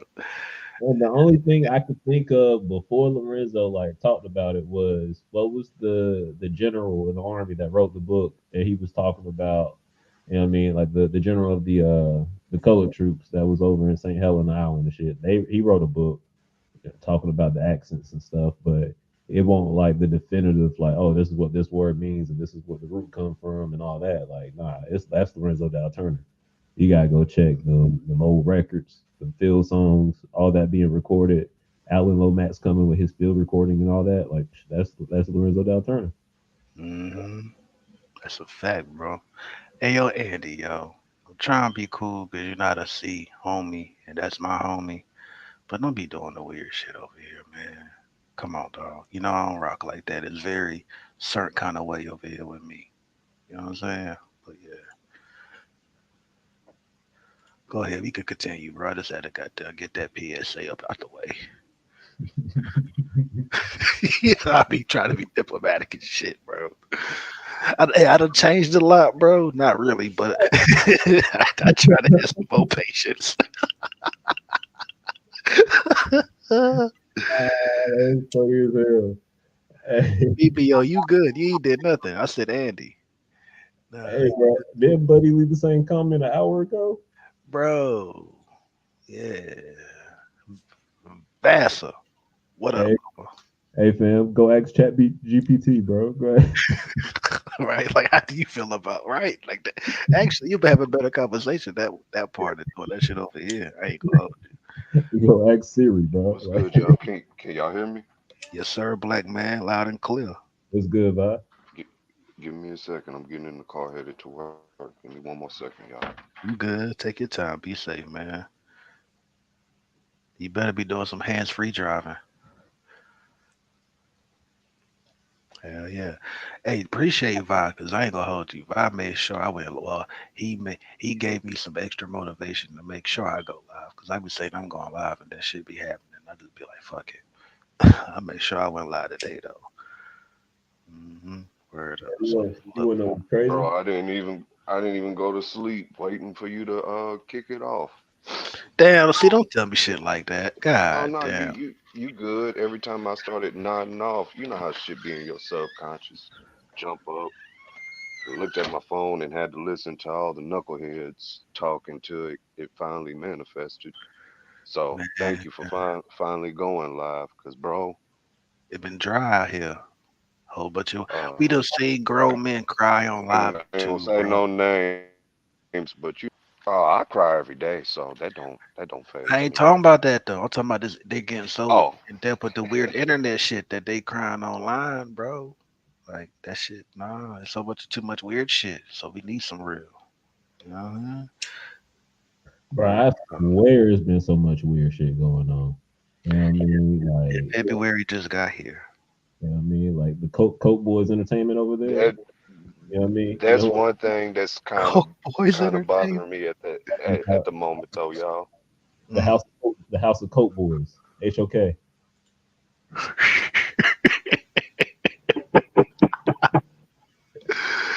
Well, I take hell, bro. I swear to God, that's my fucking brother. No. Yeah, like Cognetta over there, wow, in boy, Who you call him? Cognetta. Canetta. Yeah, you fucking hell, bro. That nigga listen to 36 Chambers and be punching the air, Can bro. y'all hear me? Yes, sir. It was switching in between the car and my headphones. My Mm, headphones got a better mic. My bad, y'all. you But yeah, good? that's one thing that I'm seeing that's bothering me. Solely about African Americans, only celebrated here, and oh, excluding Africa from African history, and I can't rock with that. Can't co-sign that at all. You know, like that wasn't the purpose of Negro Week. Like I don't want to derail your show with that, but You not. that one bothered me more than ABO conversations because at that point you undoing the intentions of what it was formatted for was to make a study of the Negro and place him in world history, regardless of his location. You get what I'm trying to say? So for them to do that, man, that shit touched me the wrong way. It's not Mm, enough to go to their favorite word, debate me. Debate me on it. Like, no, it ain't that, but if that's not your lane, if the history's not your lane, don't speak on it from an authoritative position. Fall back and let those who took the time to actually do this work spread that wisdom. If you mm, get what I'm trying to say. for sure. That's a fact. Do me a favor. Do me a favor, Vi. Uh-huh. We know what the issue is. We know who the people who cause the issue are, right? Do me one favor as far as us being a, a attribution to the solution. Give me one Black History fact real quick. Person, event, don't even matter. Can you run that back real quick? I had to turn the damn car Bluetooth off again. I said, give me so we can be an attribution to the solution Hmm. and not just talk about the problem. Give me one less known Black History fact. Don't matter what it is, who it is, if it's an event, just give me My some.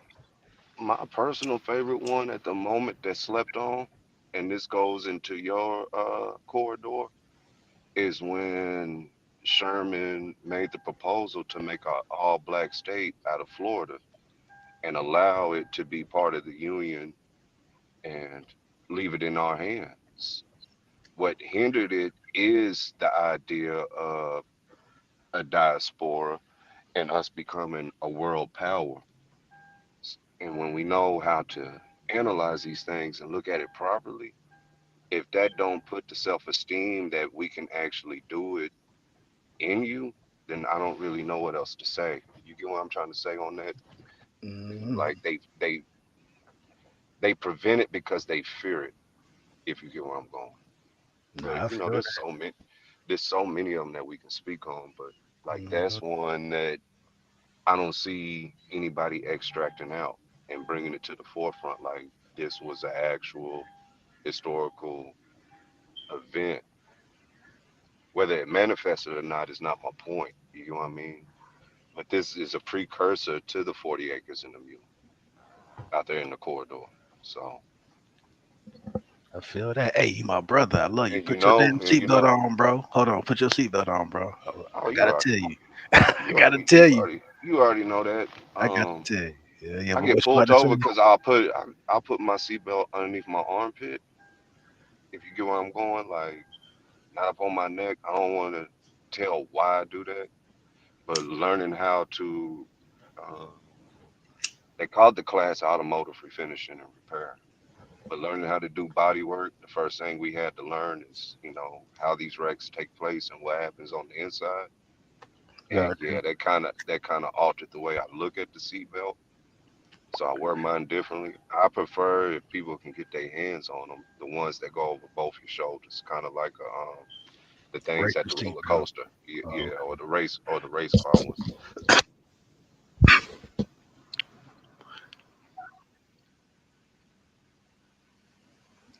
I got a Black yeah. History fact.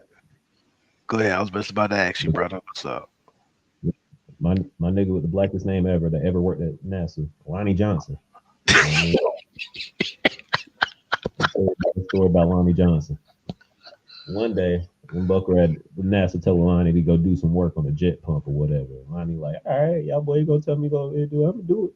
You know what I mean? Lonnie slacking off, you know what I mean, over here chilling, whatever, just trying to get the benefits. NASA had good paid benefits and stuff, they had insurance and stuff, 401k. Lonnie trying to just, and then all of a sudden it hit him, boom. Oh, I can make a toy out of this. And then my man Lonnie went and invented the Super Soaker, and the rest is history. Black history right there. Lonnie Johnson, blackest name to ever work at NASA. Yo, big up Lonnie Johnson, man. Johnson, for sure. That nigga, that nigga made him a millionaire off of NASA's dimes. Come on, hand clap, ladies and gentlemen, hand clap. That's how we do it right there. Word. Your turn, Gullah. You know I'm on it. You know I'm on it. I ain't gonna ask nothing to y'all if I ain't that I ain't gonna do myself. I'm coming. Dun, dun, dun, dun. So I kind of lied to y'all and I misspoke. I apologize. I talked about how Emery Campbell was going to be in that documentary, but he's in the part two. So I'm gonna talk about Emery Campbell, yo. Word. Emery Campbell, common leader of the Gullah people. Like I said, he runs the Penn Center in St. Helena, right here. I talked about earlier. Um, and as we see, beginning in the 1980s, Campbell helped spearhead the efforts to reestablish the family connection between the Gullah people and the West African nation of Sierra Leone. Campbell hosted Sierra Leone's President Joseph Sadu Momo for the Gullah reunion at Penn Center in 1988. Again, so yes, this Gullah Sierra Leone president came to South Carolina, St. Helena, the Penn Center to be specific, in 1988, right? It led to historic Gullah homecoming in Sierra Leone in 89.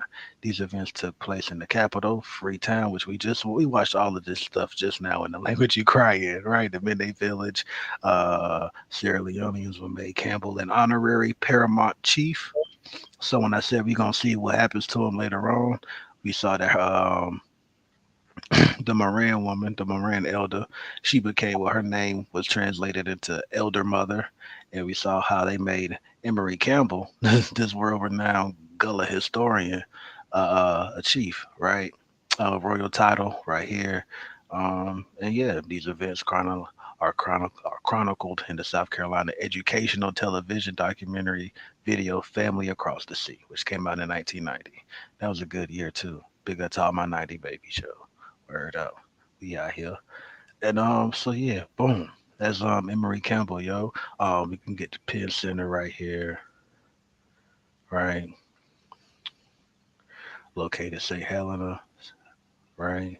That's where Queen Quet from. You feel me? So yeah, man, that's Emery Campbell. That's my Black History fact for the day. Gave y'all a whole lot more. Shit, we can keep going. It don't matter, man. I'm kind of up right now. So A little bit of this bottle, man. Chilling. the first Gullah, person to do the Gullah I have a people. dream speech was a woman named Pratha Hall. This black woman, this organizer and stick named Pratha Hall. MLK had ghostwriters. Facts, yeah. What you about to say, Vi? I was gonna say hit them in the head with that Afro Creole if you're gonna keep going and you got time and you want to keep it on the language. Might as well take a shot at the Abos and make them answer for it, Oh shit, yeah, this is the and perfect and time to and play. and show them how it migrates into Indian territory and what they say their language is. So when we ask, "Can you speak your language?" we can extract what language they actually speak and throw it right back in their face. You I know what I feel mean? that. Play that Seminole joint, yo. The Seminole That the wiki that accent video. tangible culture, and in the Hmm. process, you can keep going, and play with it. Um, I wish I had enough material to bring y'all Cody Johnson at the moment and highlight how we had a Black Panther before the Black Panther Party and take you right back into the corridor because that's taking place and we woke up. And what's so dope about it is there was an actual panther running around eating people at the time, mainly buckra meat. So it just makes the story that much doper to me. You get what I mean? Facts, Like yo. I'm building up on those newspaper clippings about all that, but it's not enough for me to produce a story yet. I feel you, bro. And But that's gonna be a good joint when you finish that up. yeah, I showed you that one book and how the sister got the Gullah cookbooks. Hmm. I don't know if she Gullah herself, but I can see where she would pick up those traits and that study if she's from that area. What's her name? Cardia Brown? Oh, bro, I don't know. And the book is at the house, G. Okay. Give me a second. I'll look through my phone in a minute and I'll answer it because I sent it to me. But I'm Okay. about to play this Seminole Creole. Can you get my screen showing? Can y'all see it? Yeah, you showing. All right, bet. Let's get to it. Welcome, everybody is welcome here. If you're Seminole, you're welcome. If you're Bakra, you're welcome. Everybody's welcome, and God bless your soul. My name is Bertha Faye Benson. My parents' name was George Faye. In Spanish, his name was Simon Alvarez. And my mother name was Viola Mariscal, and they from Mexico, and they were Seminole Indian descendants. My daddy was born in Mexico, and my mother was born in Martin, Texas. And the family didn't come from Mexico, Nacimiento, Coahuila, Mexico. A small town, small little village outside the town of Musquis, Coahuila, Mexico. every summer my family been go to Nacimiento, to the Lily Ranch at the foot of the hills. My grandmama been can keep them up, keep the ranch up. It been have cattle them. It been had goat them and pigs and chicken, and it been had goat them. In the afternoons when we've been there, we've been always quiet, always calm, quiet, and in the evening, my daddy and my brothers would pack up the truck and get their hot them and then gone in the truck. We don't know where they went. And then when they come back, them had the truck full of cane, full of corn. We call it rosinea. And my daddy would fix the fire and fix up the sticks, start the fire and roast the corn, roast the rosinea. And I've been liking so much. I've been sitting right by my daddy's side, and I watch and I watch and I help and I help and now that I'm grown, I know how to cook good corn. I know how to roast the corn, really good. Other times, my daddy been bring the truck full of cane, long stick them the cane, and we peel them and we peel them. We cut the lip because it's sharp. You have to be careful. And we peel and peel and we learn how. After we cut up our lip, after we cut up our fingers, then we learn how to peel them careful, how to peel them, how to chew it, eat them and chew it and spit it out.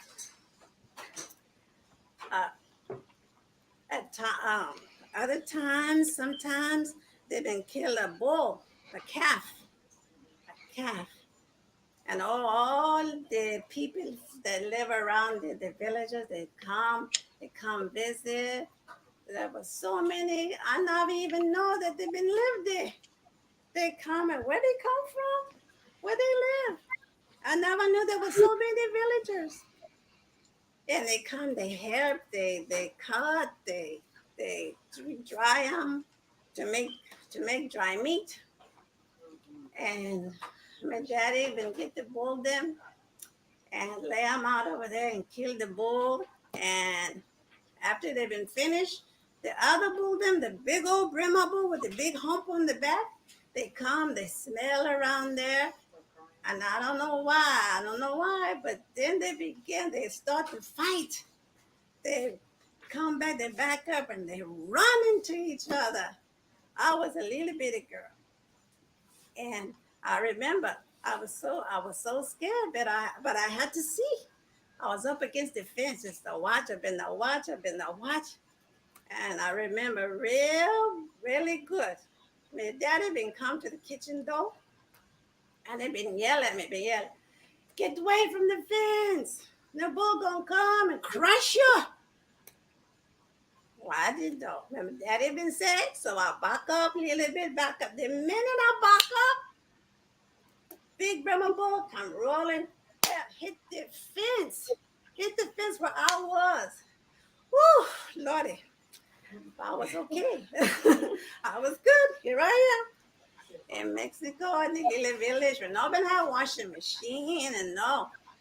My mama and my auntie, my aunt Alice, when I packed up all the clothes and laid the sheet out on the ground and put all the clothes, 7 children we had, 7 children my mama had.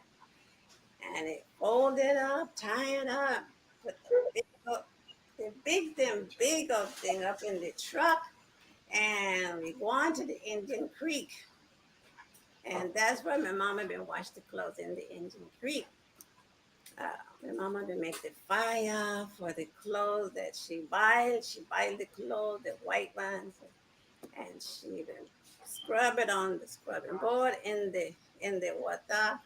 And my mama been rinsing the water and hung up the clothes. And been hang the clothes up in the tree, up on the fence.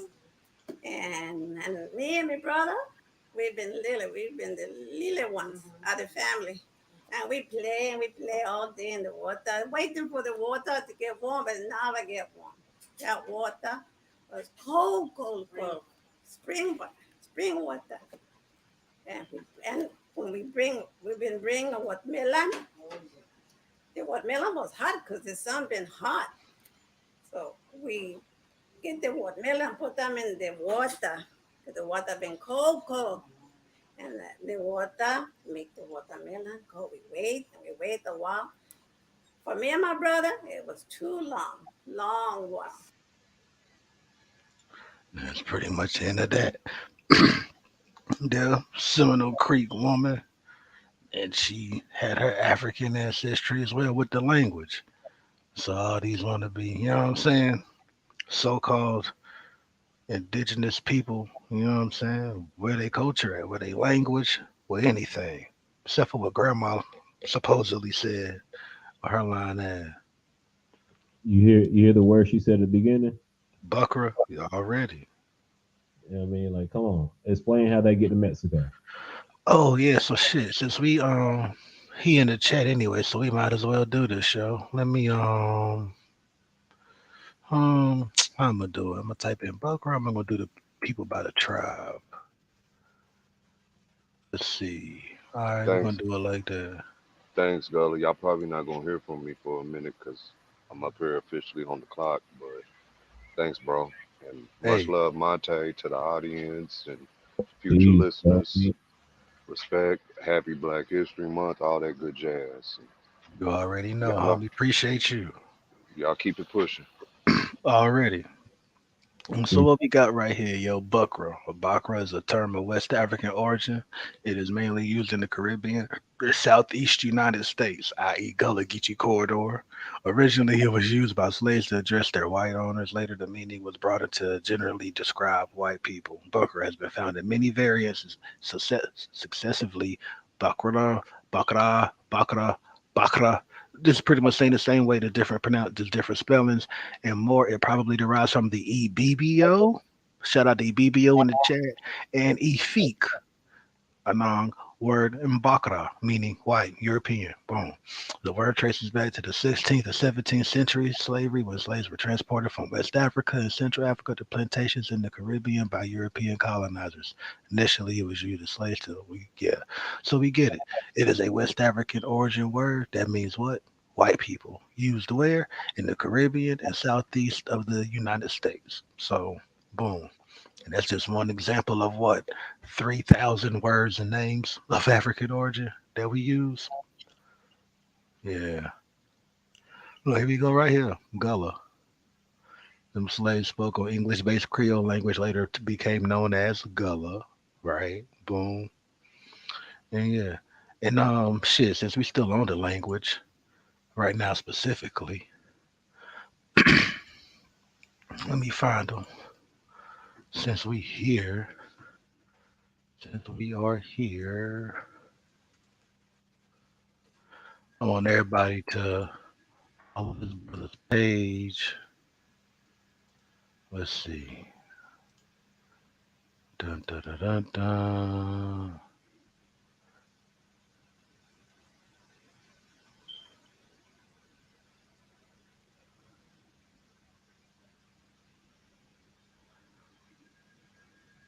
All right, I'm coming.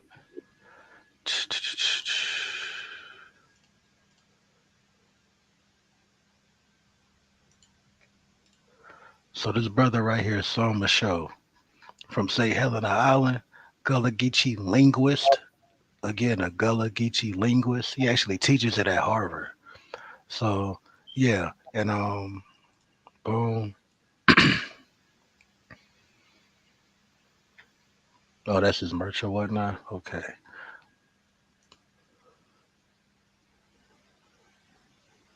All right, but yeah, the brother is a Gullah linguist or whatnot. That's just for his merch or whatever. If y'all want to support or whatever. But yeah, official tissue, yo. He's like on the 2024. He's been doing it longer than since he ain't new to this. But yeah, he's our generation, Lorenzo Down Turner, man. So yeah, shout out to that brother. Dead ass. The culture really strong. Like, first of all, let's talk about who. Go ahead and pull up Rodney Scott. Everything who Rodney Scott is, and DJ Dennis. You know what I mean? Facts. And Bill Green. Facts. The shit that made Charleston a top food destination in the country. Facts. Who Who in the kitchen and made it that way? Facts. Facts. So riding from Hemingway, you know, he right down our way. You feel me? Hey, that's a PD nigga. For sure. Yeah, you know that, man. That's how he got that vinegar and mustard. Man. Yeah, Rodney Scott, Pitmaster, Hemingway, South Carolina, man. Like world renowned American chef and whole hog. Like I don't even know if people know about that whole hog, man. That thing hit different, bro. We got Chef BJ and the people that me and Monte naming, we actually know. Like you feel me? Like very down to earth people. You ever watch the High on the Hog, a documentary on Netflix? This is BJ Dennis. You feel me? I ain't got no picture of the brother. Show y'all what BJ did. This chef BJ. You know what I'm saying? World renowned Gullah chef. That's the homie. Very down to earth. The culture through and through. Matter of fact, I might keep it funky with y'all. Let me see something real quick. I would say he even bigger than Chef. Like at this point, Bubba a historian. You know what I mean? I'm glad you said that. Hold on. Boom. Historian. Y'all see what I type in? Gullah Griot. BJ Dennis. That ain't no shade, that ain't no hate. It's all respect, it's all love. We out, you know what I'm saying? It's all love. We out here got to getting this information out. Ain't just one griot or nothing like that. Ain't you know no weird type time or nothing like that, yo. Word up, shit. We need more. Dead ass. Word up. So yeah, yo. Like brother Buddy get it in. Buddy get it in. Oh shit, there go me right there though. That's crazy. Oh shit. That's what's I ain't never got them Google myself before like that. But yeah, Buddy get it in. We can keep going down the list. My last YouTube was Ron Dice. Boom. Gullah Gullah Gullah Gullah out. Right? That's Ron Dice, yo.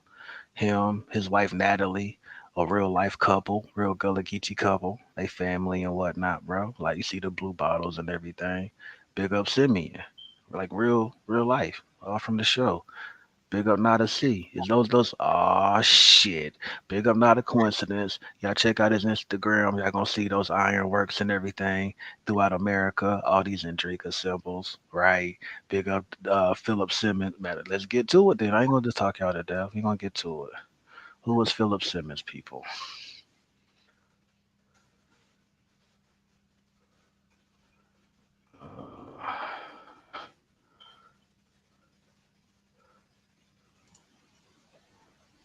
Let's get it. Philip Simmons, right?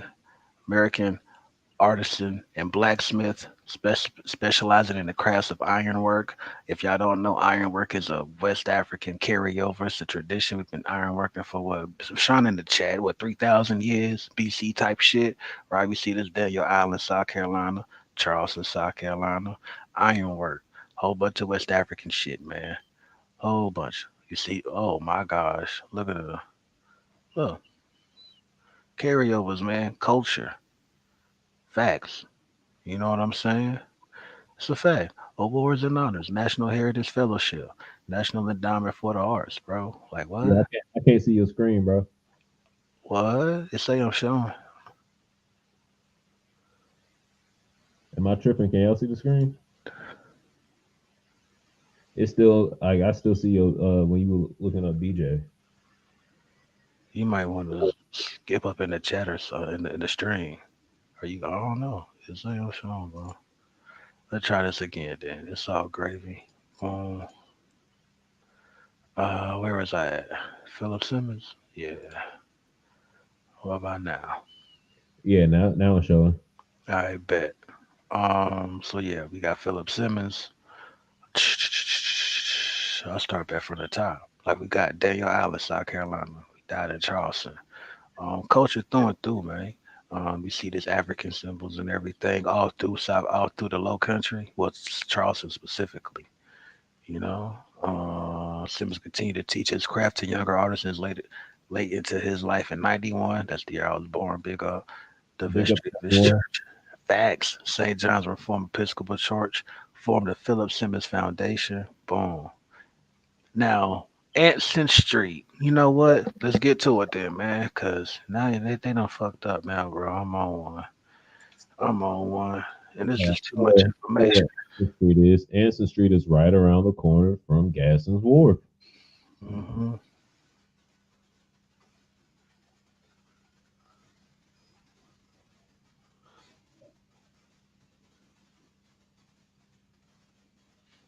There's too many aspects of culture, bro. We ain't even getting to like the Grammy Award winners. We ain't even getting to the Oscars. We ain't even getting, you know what I mean? We ain't even getting them yet. Not World, even. world champion boxers. You know what I mean? Not even. Hold on. Let me get to this ancestry. All right, ancestry. What is this? The abmemorial.org project, a project to build a memorial at the site of reinterment of 36 enslaved Africans, African Americans. Let me go over for the slow, because I already know it's wrong, because I'm looking at the views and whatnot. And they've been going up and down. I ain't tripping over that shit, but I know it's elbows that be watching my shit on some, like, you know what I'm saying? So for these slow fuckers in the back of the class, never mind, to build a memorial at the site of the reinterment of 36 enslaved Africans slash African Americans on George Street in Charleston, to serve not only as a memorial for those individuals, but also to serve as a memorial to the thousands of enslaved African Americans buried in unmarked graves throughout Charleston. Anson Street. So around Anson Street, the brother we just seen doing all the West African ironwork and whatnot, Philip Simmons, was building those ironworks around these Africans buried here in unmarked graves. We tracking? One body was discovered and then another and another. In all, 36 bodies was disinterred from where they had been buried between 1760 and 1790. Again, these are Africans, 1760, 1790. Well, America wasn't even America yet. America was America in 1776. Facts.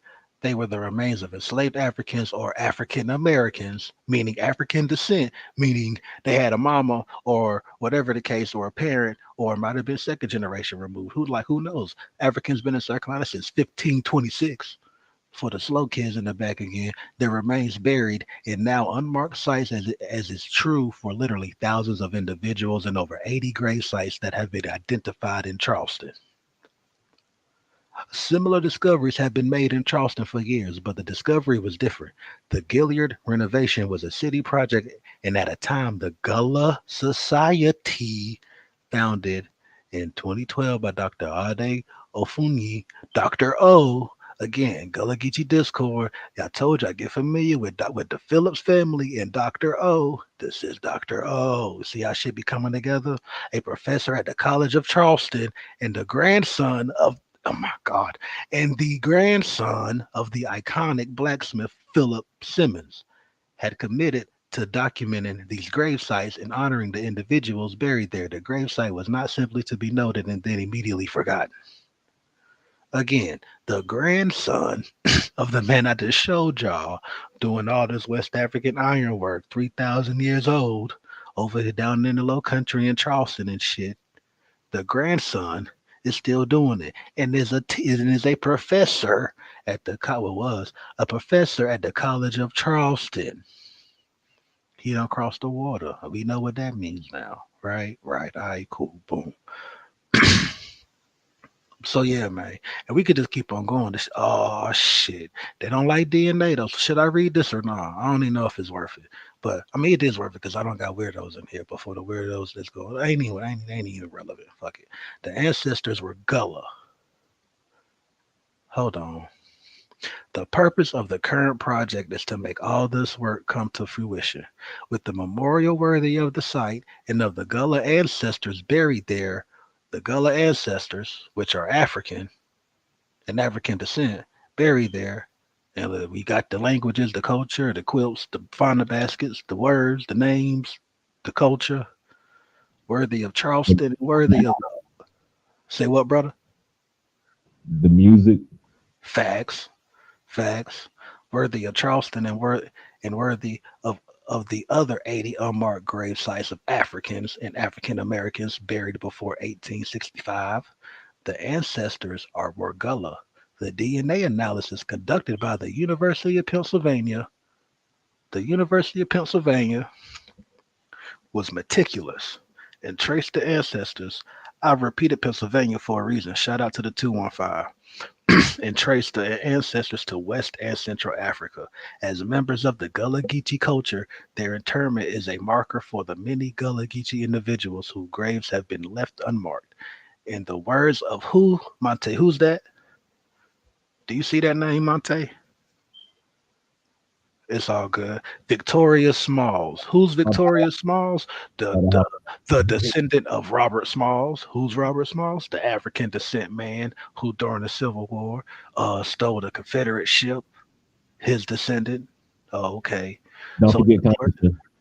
say what, brother? Don't forget Congressman. Don't forget Congressman. I mean, hey, we can't leave out that Black Reconstruction. Was he not the brainchild of Paris Island?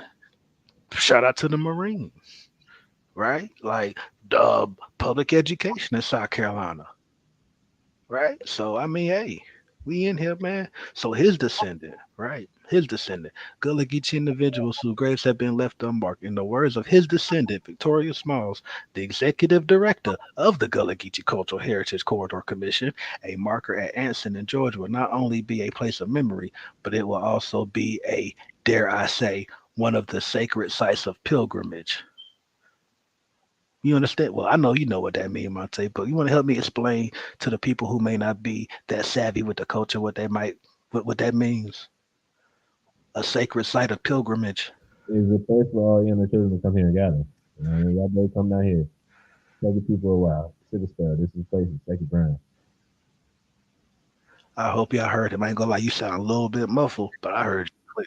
I said this is a place for all y'all boy to come here and gather. Y'all boy come over here and crack your teeth, you know, sit together and chill for a while. This is a sacred space. This for us. This for we. And that's what it is. That's for true. That's for true. This is especially so. Go ahead. I had to crack my teeth when I answered. You know what I mean? Got to. This is especially so given the location of George Street with the home of the Grimke sisters. God damn, that's another fucking tab. I can keep going with this shit, yo. Big up Dr. AG. Hey, look, check it, yo. I'm not gonna not like because they deserve their own specific show. Grimke sisters. Put that in your Google machines, a truth story, and it'll tell you. And don't get confused, okay? Okay, so let me give y'all a little backstory if y'all don't know before somebody try to lie to y'all. Charleston had a large free Black population, right? Cool. Also, Charleston had a organization called Brown's Fellowship that was for mulatto, mixed people who pretty much took the worldview of their white slave owner father. Boom. Well, some of those children wasn't with what they wasn't on the same worldview. Some of them children actually became abolitionists and whatnot, right? So you got the Grimke sisters, who one was named after the aunt who was white, then the daughter. Right. Long story short, they had a brother who had some mixed kids and whatnot. They went up north in Philadelphia. Boom. They deserve their own story. They deserve their own story. Long story short, but the Grimkes, don't get the sisters confused with the auntie, nothing like that. Yeah, so yeah, long story. But yeah, that's a whole different tab right there for itself. Go ahead and pull up that boy Abraham Galloway. Or let me say that man Abraham Galloway. Oh shit. Let me stop sharing this one. So that's the ancestry. That's the ancestry. Abraham Galloway. I'm coming. We gonna get into some Geechee figures, you know what I mean? Like that's a fact. Every y'all talk about Michael Jordan and like all right, y'all we know them. Like, hey, I ain't gonna hold you, bro. Shit be getting on my nerves because it be a lot of motherfuckers that be kicking shit like they got information and they just get up on fucking lives and just be saying shit that don't be really knowing what the fuck they be talking about, bro. And if they do say, be tired of hearing the same names. You know what they say? The same fucking names motherfuckers always hear. It's like, what? You don't even got no fucking, like, I don't lie, bro. These motherfuckers is weird, bro. Like, you already know how I be. My circle real fucking small, bro. And outside of that, I think everybody's fucking weird any fucking way. No cap. Bro, we got 3 names that crush any debate, bro. You got David Walker, Abraham Galloway, and Robert Smalls. You know what I mean? 3 names. You know what I mean? I'm gonna bring them up anytime. Boom. You want to go over this one, bro? Shit, let me make my screen large so I can see it. I'm gonna try to zoom in for you. That better for you? Yeah, I can see that. Abraham Galloway, born February 8th, 1837, died September 1st, 1870. So do the math on that. My man was what 43 when he died. Mm. 33? Mm-hmm. Yeah, 33. Mm-hmm. Yeah, keep in mind, 33 years old when he died, right? I'm bugging. I thought it was 43. Go ahead. I'm smacked, bro. Let me see if my math right. Is he 40 to 30? Yeah, 33. He's 33. All right. Born in Smithfield, now Southport, North Carolina, in 1837. That's a little south of Wilmington. A former slave who played an important role in supporting the Union Army's success in North Carolina. He served in the North Carolina Senate during the Reconstruction era following the Civil War. His funeral in Wilmington, North Carolina, in 1870 was honored by the attendance of more than 6,000 people. This is 1870, y'all. A historical marker in Wilmington was erected in 2012, a project spearheaded by a local committee now known as the Friends of Abraham Galloway, as recorded in the Wilmington Journal. Although he was a driving force in shaping local and state political direction during his brief lifetime, Abraham Galloway left no record of his own thoughts and ideas, being unable to read and write. Now, keep in mind, this man is the person who is responsible for writing the North Carolina Constitution, right? But this man could not read or write. William Steele, abolitionist and corresponding secretary of the Philadelphia Vigilance Committee, records the escape of Galloway and his friend Richard Eden from Wilmington to Philadelphia, stowed away on cargo of a schooner carrying naval stores of pine tar and turpentine. As if you don't know, those are the big things that came out of North Carolina, aka that's how we got the Tar Heel nickname. Due to the hazards of this particular journey, Steele counts Galloway and Eden as classed among the bravest of the brave, because of particularly like those two substances are very toxic to breathe, right? So the Vigilance Committee provided passage to Canada for the two men. Within the 20th century, historians and writers have uncovered Galloway's story and continue to strengthen knowledge of his Civil War personality through two books: The Waterman's Song, published in October 2001, and The Fire of Freedom, published in February 2015. These books bring the story of Abraham Galloway to life. An article by Richard Gerard of the University of North Carolina in Wilmington in Our State magazine highlights his place in North Carolina history. Galloway was known as the Scarlet Pimpernel.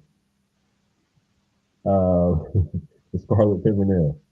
If you click on that, it is the first novel in the series of historical fiction. Let's see, the novel is set during the Reign of Terror following the start of the French Revolution. That nigga was bringing that smoke to niggas. That's what it mean. He was bringing that smoke. He was about that action, boss. Yeah, I mean, so all right, so boom. If you get down to like, if you go down, I think there should be a section of his life, right? His Wilmington years. Uh-huh. All right, Galloway. Actually, if you go back up just a little bit, because he was there with the Negro Convention too. You know what I mean? Hey, not for nothing, real quick before you keep going. I can't breeze past this show. This is where you get brownie points from Seneb and Truth and goddamn Mogoon and shit. William Steele. If y'all know who William Steele is, man, brother was pivotal in the Underground Railroad. I just said earlier, the South Carolina and Philly connection run deep than a motherfucker, bro. Big up Octavius Cato. Where he from? I'll leave that right there. So check it, right? Well, not where he from, but where was he brought to first, then got that North America, and then where'd he go? I worded it like that, so I'm not wrong. And then boom. So yeah, the South Carolina 215 connection is goddamn deep. William Steele, Book of Negroes. Y'all need to fucking know that shit if y'all know it. If it's not in your brain by now, like True Historian shit been beating that shit for like 8 years, no cap. But yeah, William Steele, Philadelphia Vigilance Committee, I should know that. I mean, like word up, but I couldn't just breeze through that shit though without saying that shit, especially during this Negro History Month. You feel me? So yeah, but go ahead, bro. Where'd you want me to go to? You said Wilmington years. My bad. Back up just above Wilmington, that paragraph right above Wilmington. Oh yeah, the National Convention. Yeah. So see, in May 1864, Galloway was a part of the delegation of 5 black leaders who met with Abraham Lincoln and urged him to advocate for suffrage of black Americans. That same year, Galloway was also one. Keep in mind, he was one of 5. This man is sitting here in front of the president, can't read or write, right? Galloway was one of the 144 black leaders who attended the National Convention of Colored Citizens of the United States. which had been cited as the most important gathering for African American leaders during the Civil War. By 1865, Galloway had organized the state chapter of 5 local chapters of the National Equal Rights League. On September 29th, 1865, Galloway helped to lead a, you go down a little bit, a Free People's delegation or Free People's Convention. He also organized a meeting of 117 black delegates representing 42 counties that coincided with a meeting held by the Antebellum Society. All right. Mhm. So Brother put that work in. He couldn't even read or write, dog. so yeah, if you I think there's a section that talk about like how he walked around. There it is. The new Constitution did nullify the black code. I already know where you were going. You know what I mean? You already know how we walk around the little country. You know what I mean? Facts. The new Constitution did nullify the black codes and also enable black candidates for office, but had to be ratified by popular vote. In the same election, Galloway ran for the state senate. The Ku Klux Klan mobilized to keep black men away from the polls. In response, Galloway led a informal black militia. The militia patrolled the streets of Wilmington armed and confronted white men suspected of Klan membership. On the night of the election, Galloway led several hundred black men hooting and hollering and hooting and yelling through the streets. The Klan did not appear, and both white and black men were able to vote unimpeded. The new constitution was approved, and Galloway elected to the state senate.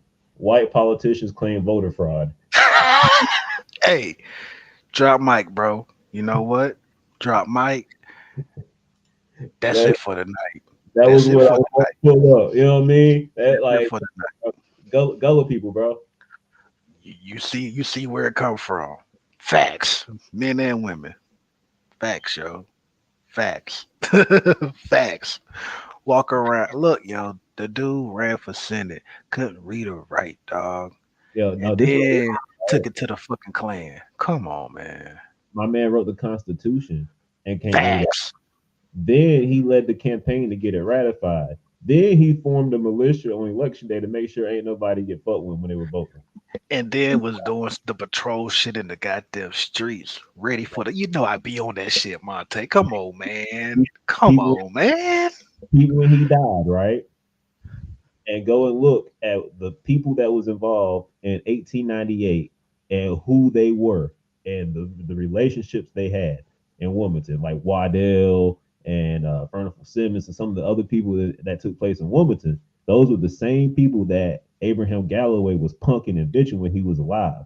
Them boys Facts. didn't start acting tough till that man died, and 20 years later they tough. You know what I Facts. mean? And let's not forget that Wilmington, North Carolina is in the Gullah Geechee corridor. If y'all didn't know, now you Facts. know. Should have knew. Y'all been around here too long. But it's in case for the people that might watch this shit in passing or whatever, because I be having crazy views or whatever. Like for me, it's crazy because I don't be on this motherfucker like that. But it be majority, you know, it be a whole bunch of apples that be lurking and shit. You feel me? So yeah, man, definitely in the Gullah Geechee corridor. These black men, these African descent people, yeah, taking it to the Klan. Where the fuck was the abos at? Where was their granny at? Oh, okay. Yeah, that was a fact Rob Bourne will love. You know, Rob Bourne be like, "Where's the guns? Where's the guns?" Hey, look, but look though, I'm over here contemplating, man. Should I get him Tunis G Campbell right now? Should we do it later? Matter of fact, yeah, we gonna. I might have time, bro, because I ain't gonna lie, this shit get addicting. I like kicking that information, bro. Nah, because I ain't gonna be able to go in detail as I want to. You feel me? Or what I might just do is cheat a little bit, because True Story got a dope ass. You know me, I don't believe in recreating the wheel. If somebody Give Tunis his own show. I got a name for you. talk to me, Bessie Jones. that's how we doing it. That's how we doing it. South Carolina, right? Yeah, Yeah. Bessie Jones.